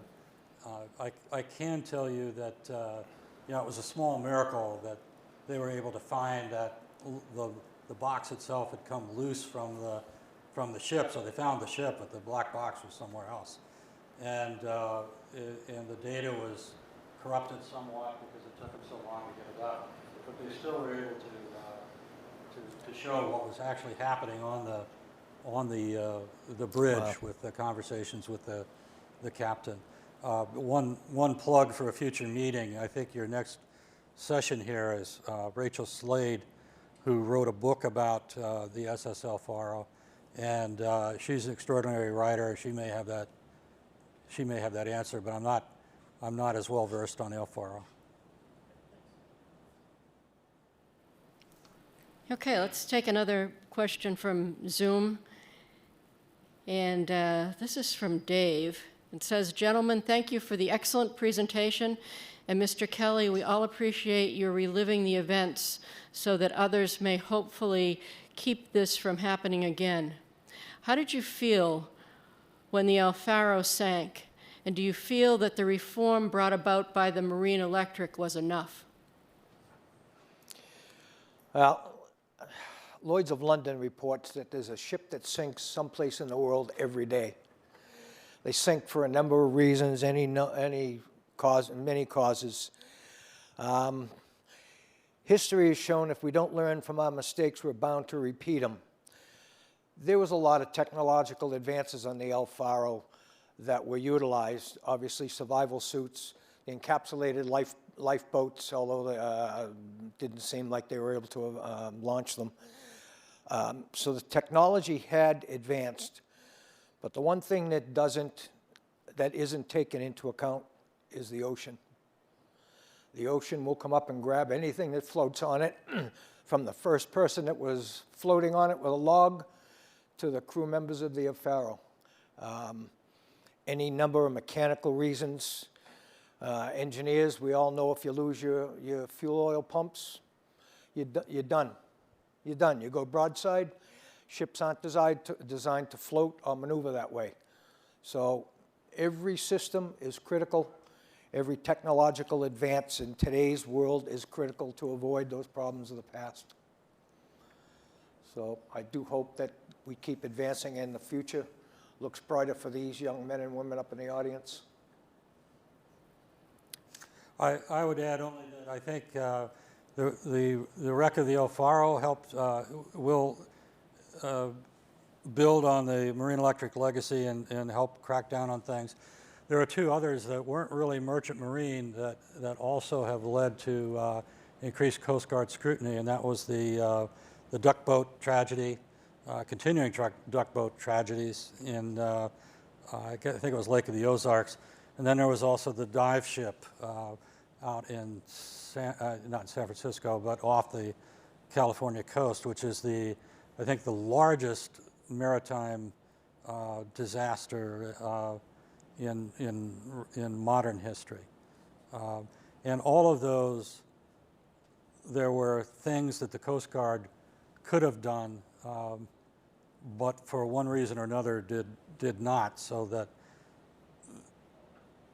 the thing of it is that when you have merchant mariners die, it's a tragedy for about 2 or 3 days, and people understand that we move so much by commerce, and they understand there's this other life that they don't know about. What probably helps reform more is something like, wow, a whole family went out on a duck boat and didn't come back for a granddaughter's birthday. Wow, 37 divers thought they were having a holiday and there wasn't any way out of the fire trap. That sticks with people, and it also helps drive reform. It's a sad story, but it's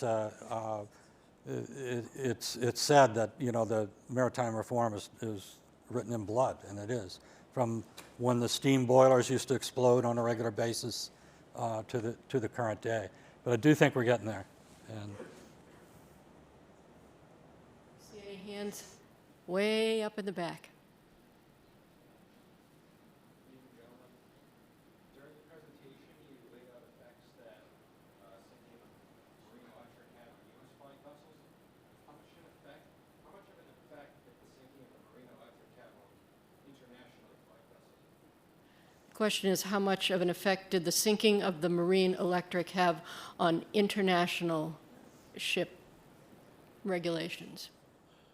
I'm not sure that it did. I think, and I'm saying that because the U.S. flag fleet is pretty unique because of the age of the vessels.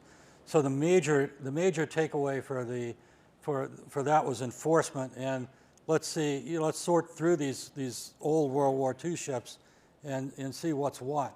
Now, most of the rest of the ocean-going world had moved on far from that.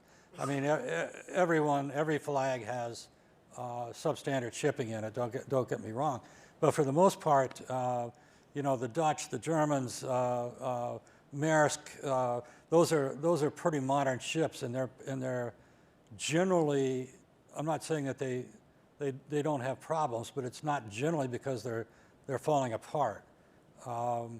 I'm sure that it had some impact, but the U.S. market and the U.S. flag market and the U.S. flag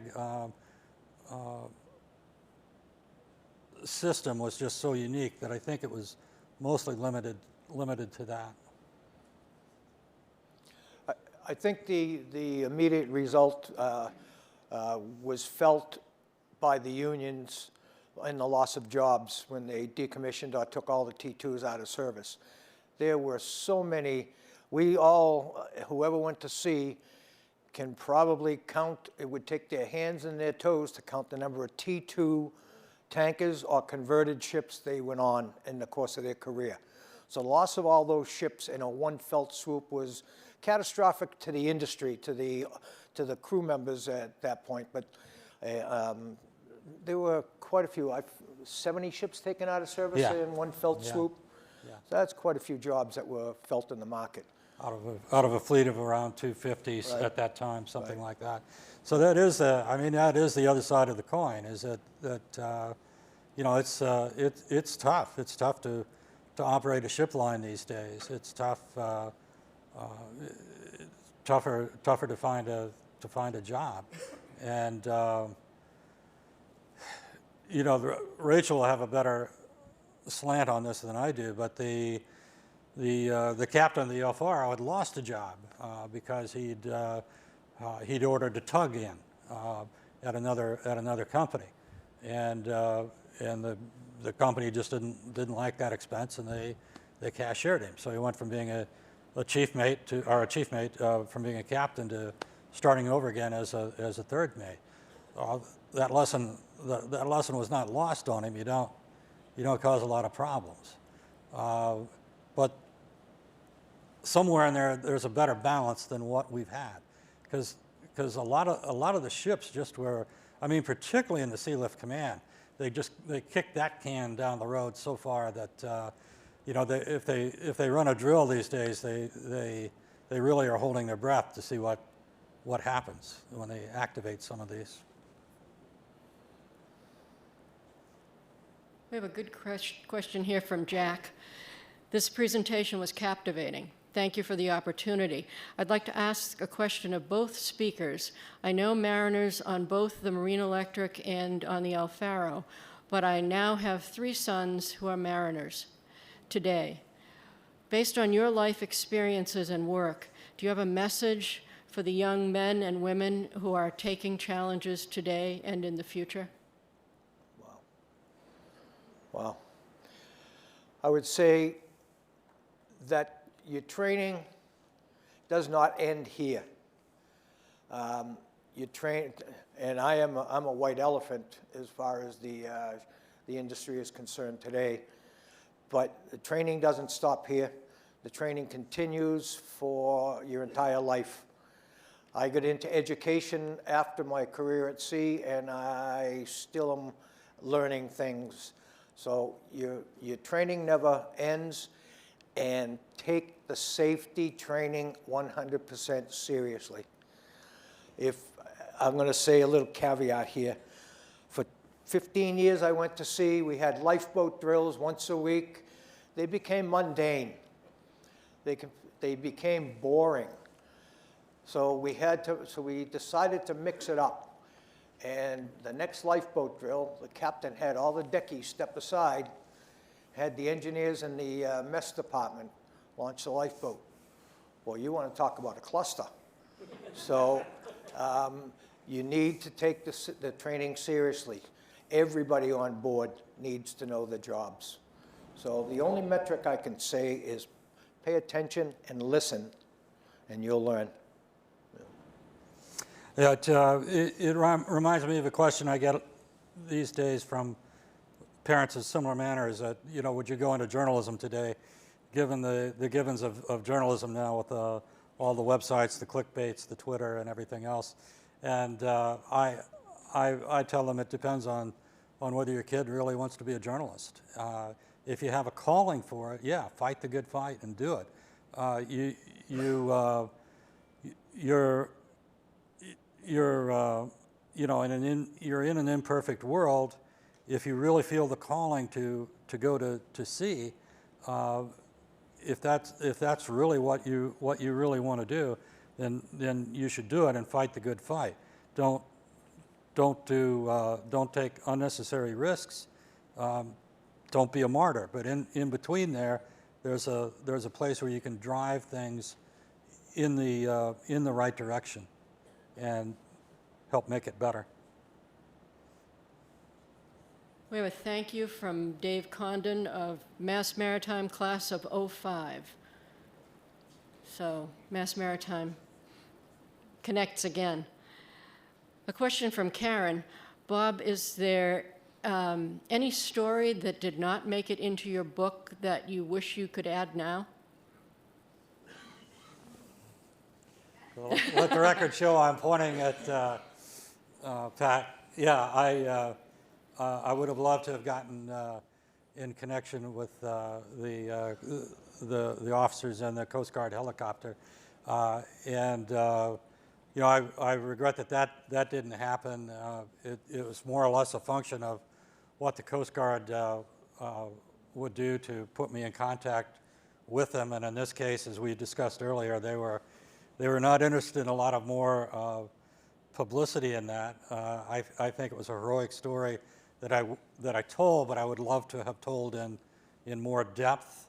I also probably shortchanged Peter Lortzen, who is the chairman of the Marine Investigation, somewhat. Dom and he didn't get along very well, so Dom had his say in the book, and I wasn't able to get hold of Peter, who I think obviously did a good job, or that would have never seen the light of day. I can't think of too many other things that I regret or missed. I'm sure there are, but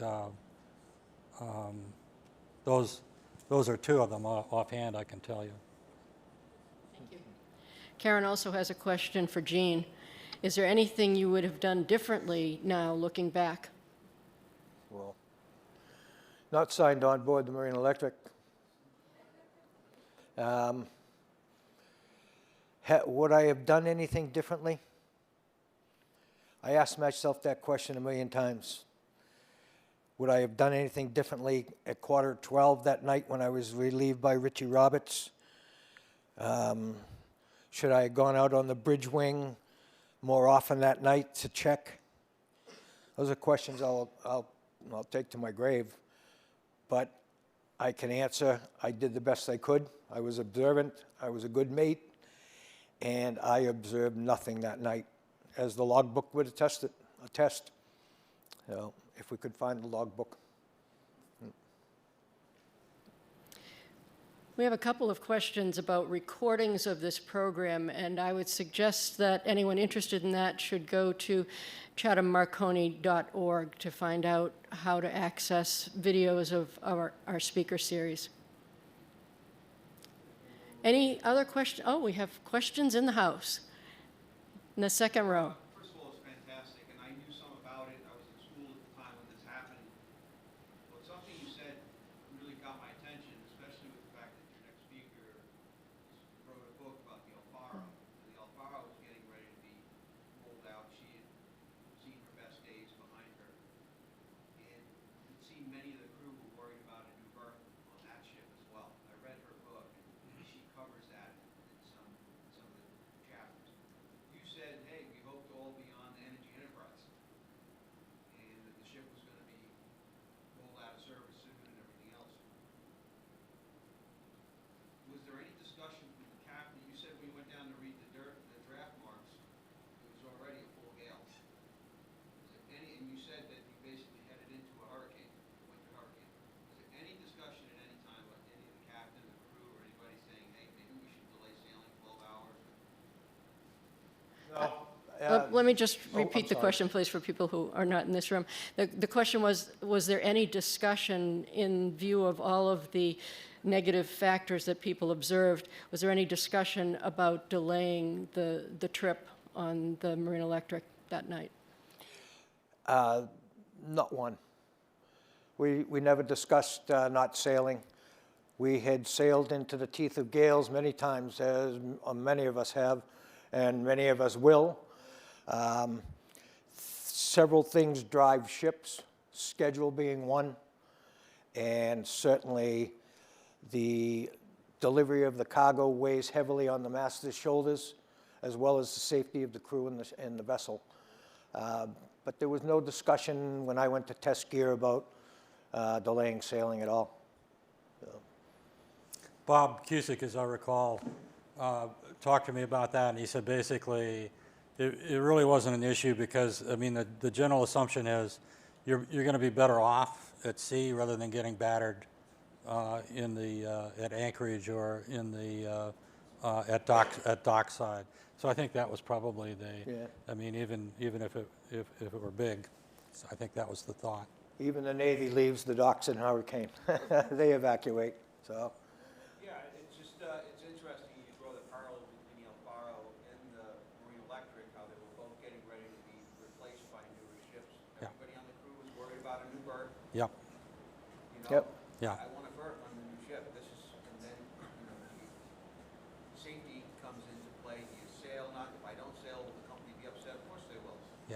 Yep. So where's that balance? It's interesting that. It's an interesting dichotomy that we all made that decision to work on that ship. We all knew the underlying dangers that were on it. We all heard the stories. We all knew that Bob was making the repair list, that the list was growing daily, but yet none of us quit the job. Jobs were hard to come by. This was a good job.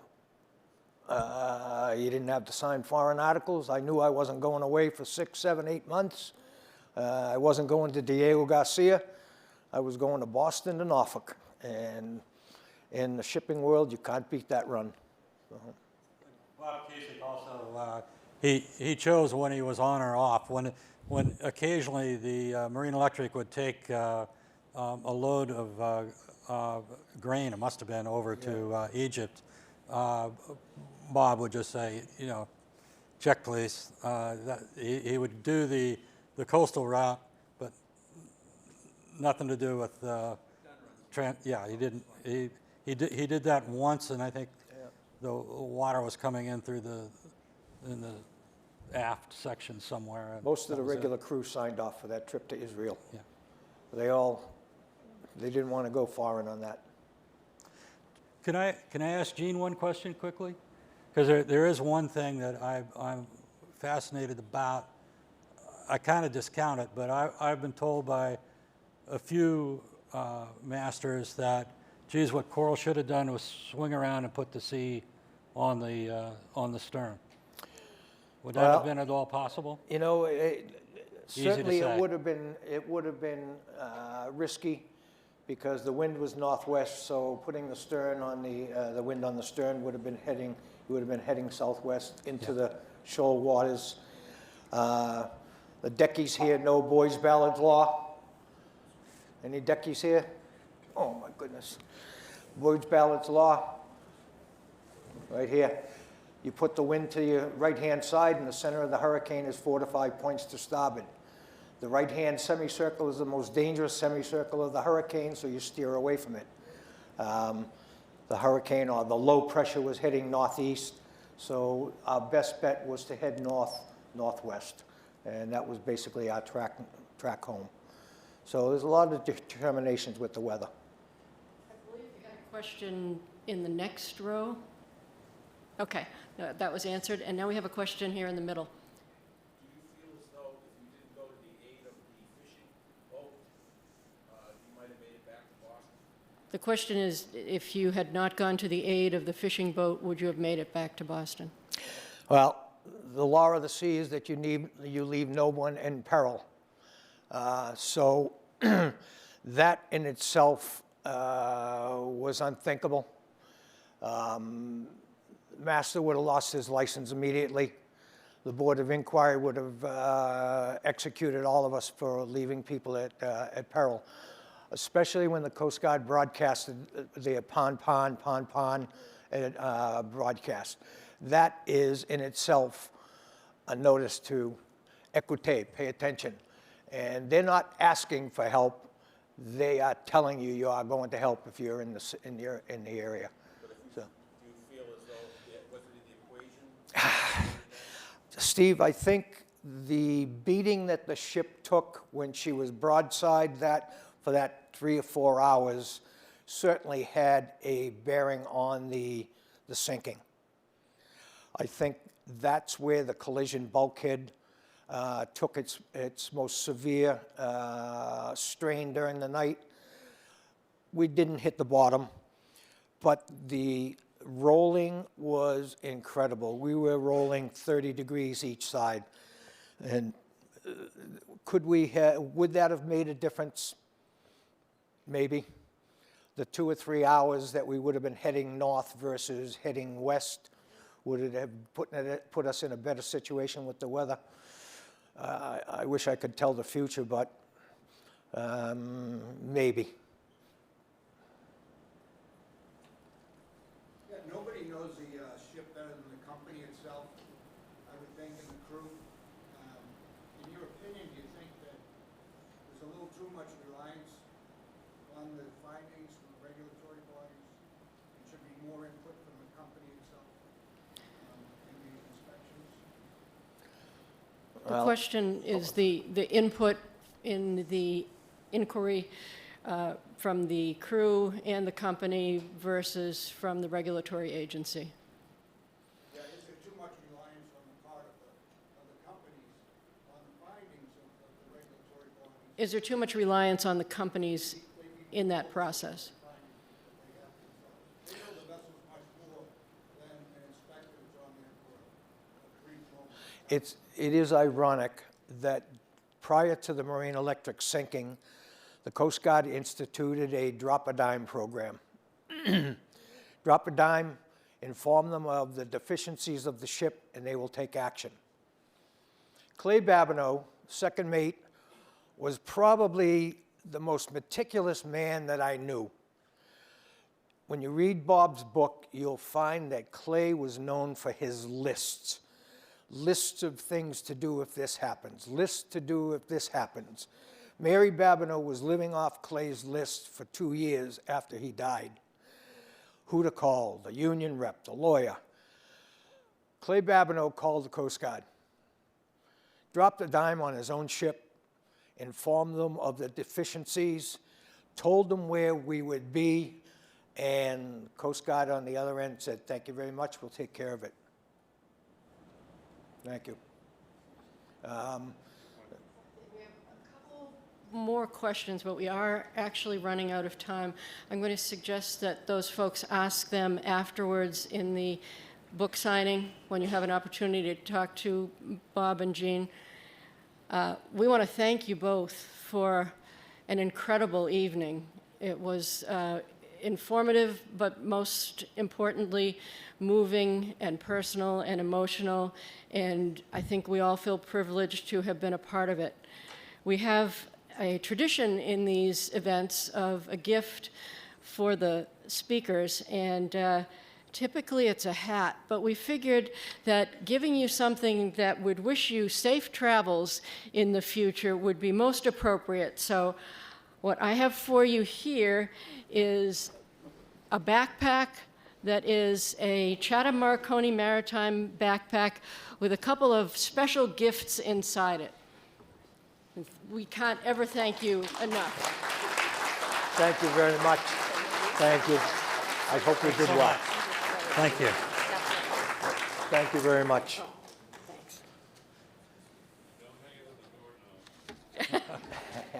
You know, Someone just said, I "Don't-" offered a bounty for that backpack, and over the years, you don't know how many notes I dropped in a bottle and fired over the side.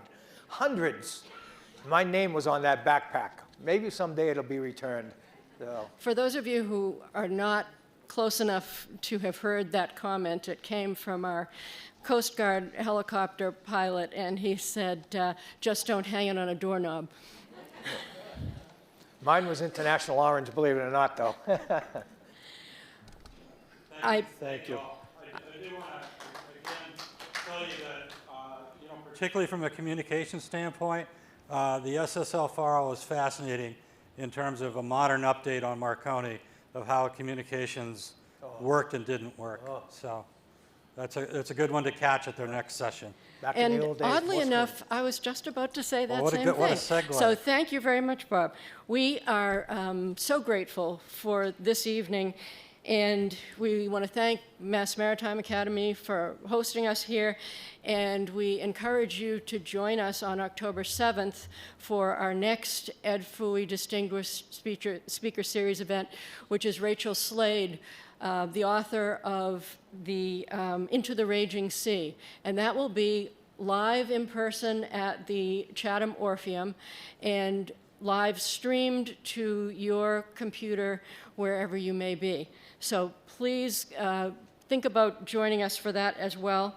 And you'll find that information and information about the museum and programs at the Chatham Marconi Maritime Center at chathammarconi.org. So please visit our website, and we hope you'll join us in the future. Thank you all for coming, and thank you, gentlemen, so much. Thank you. It's been amazing. Thank you. Good night, everyone.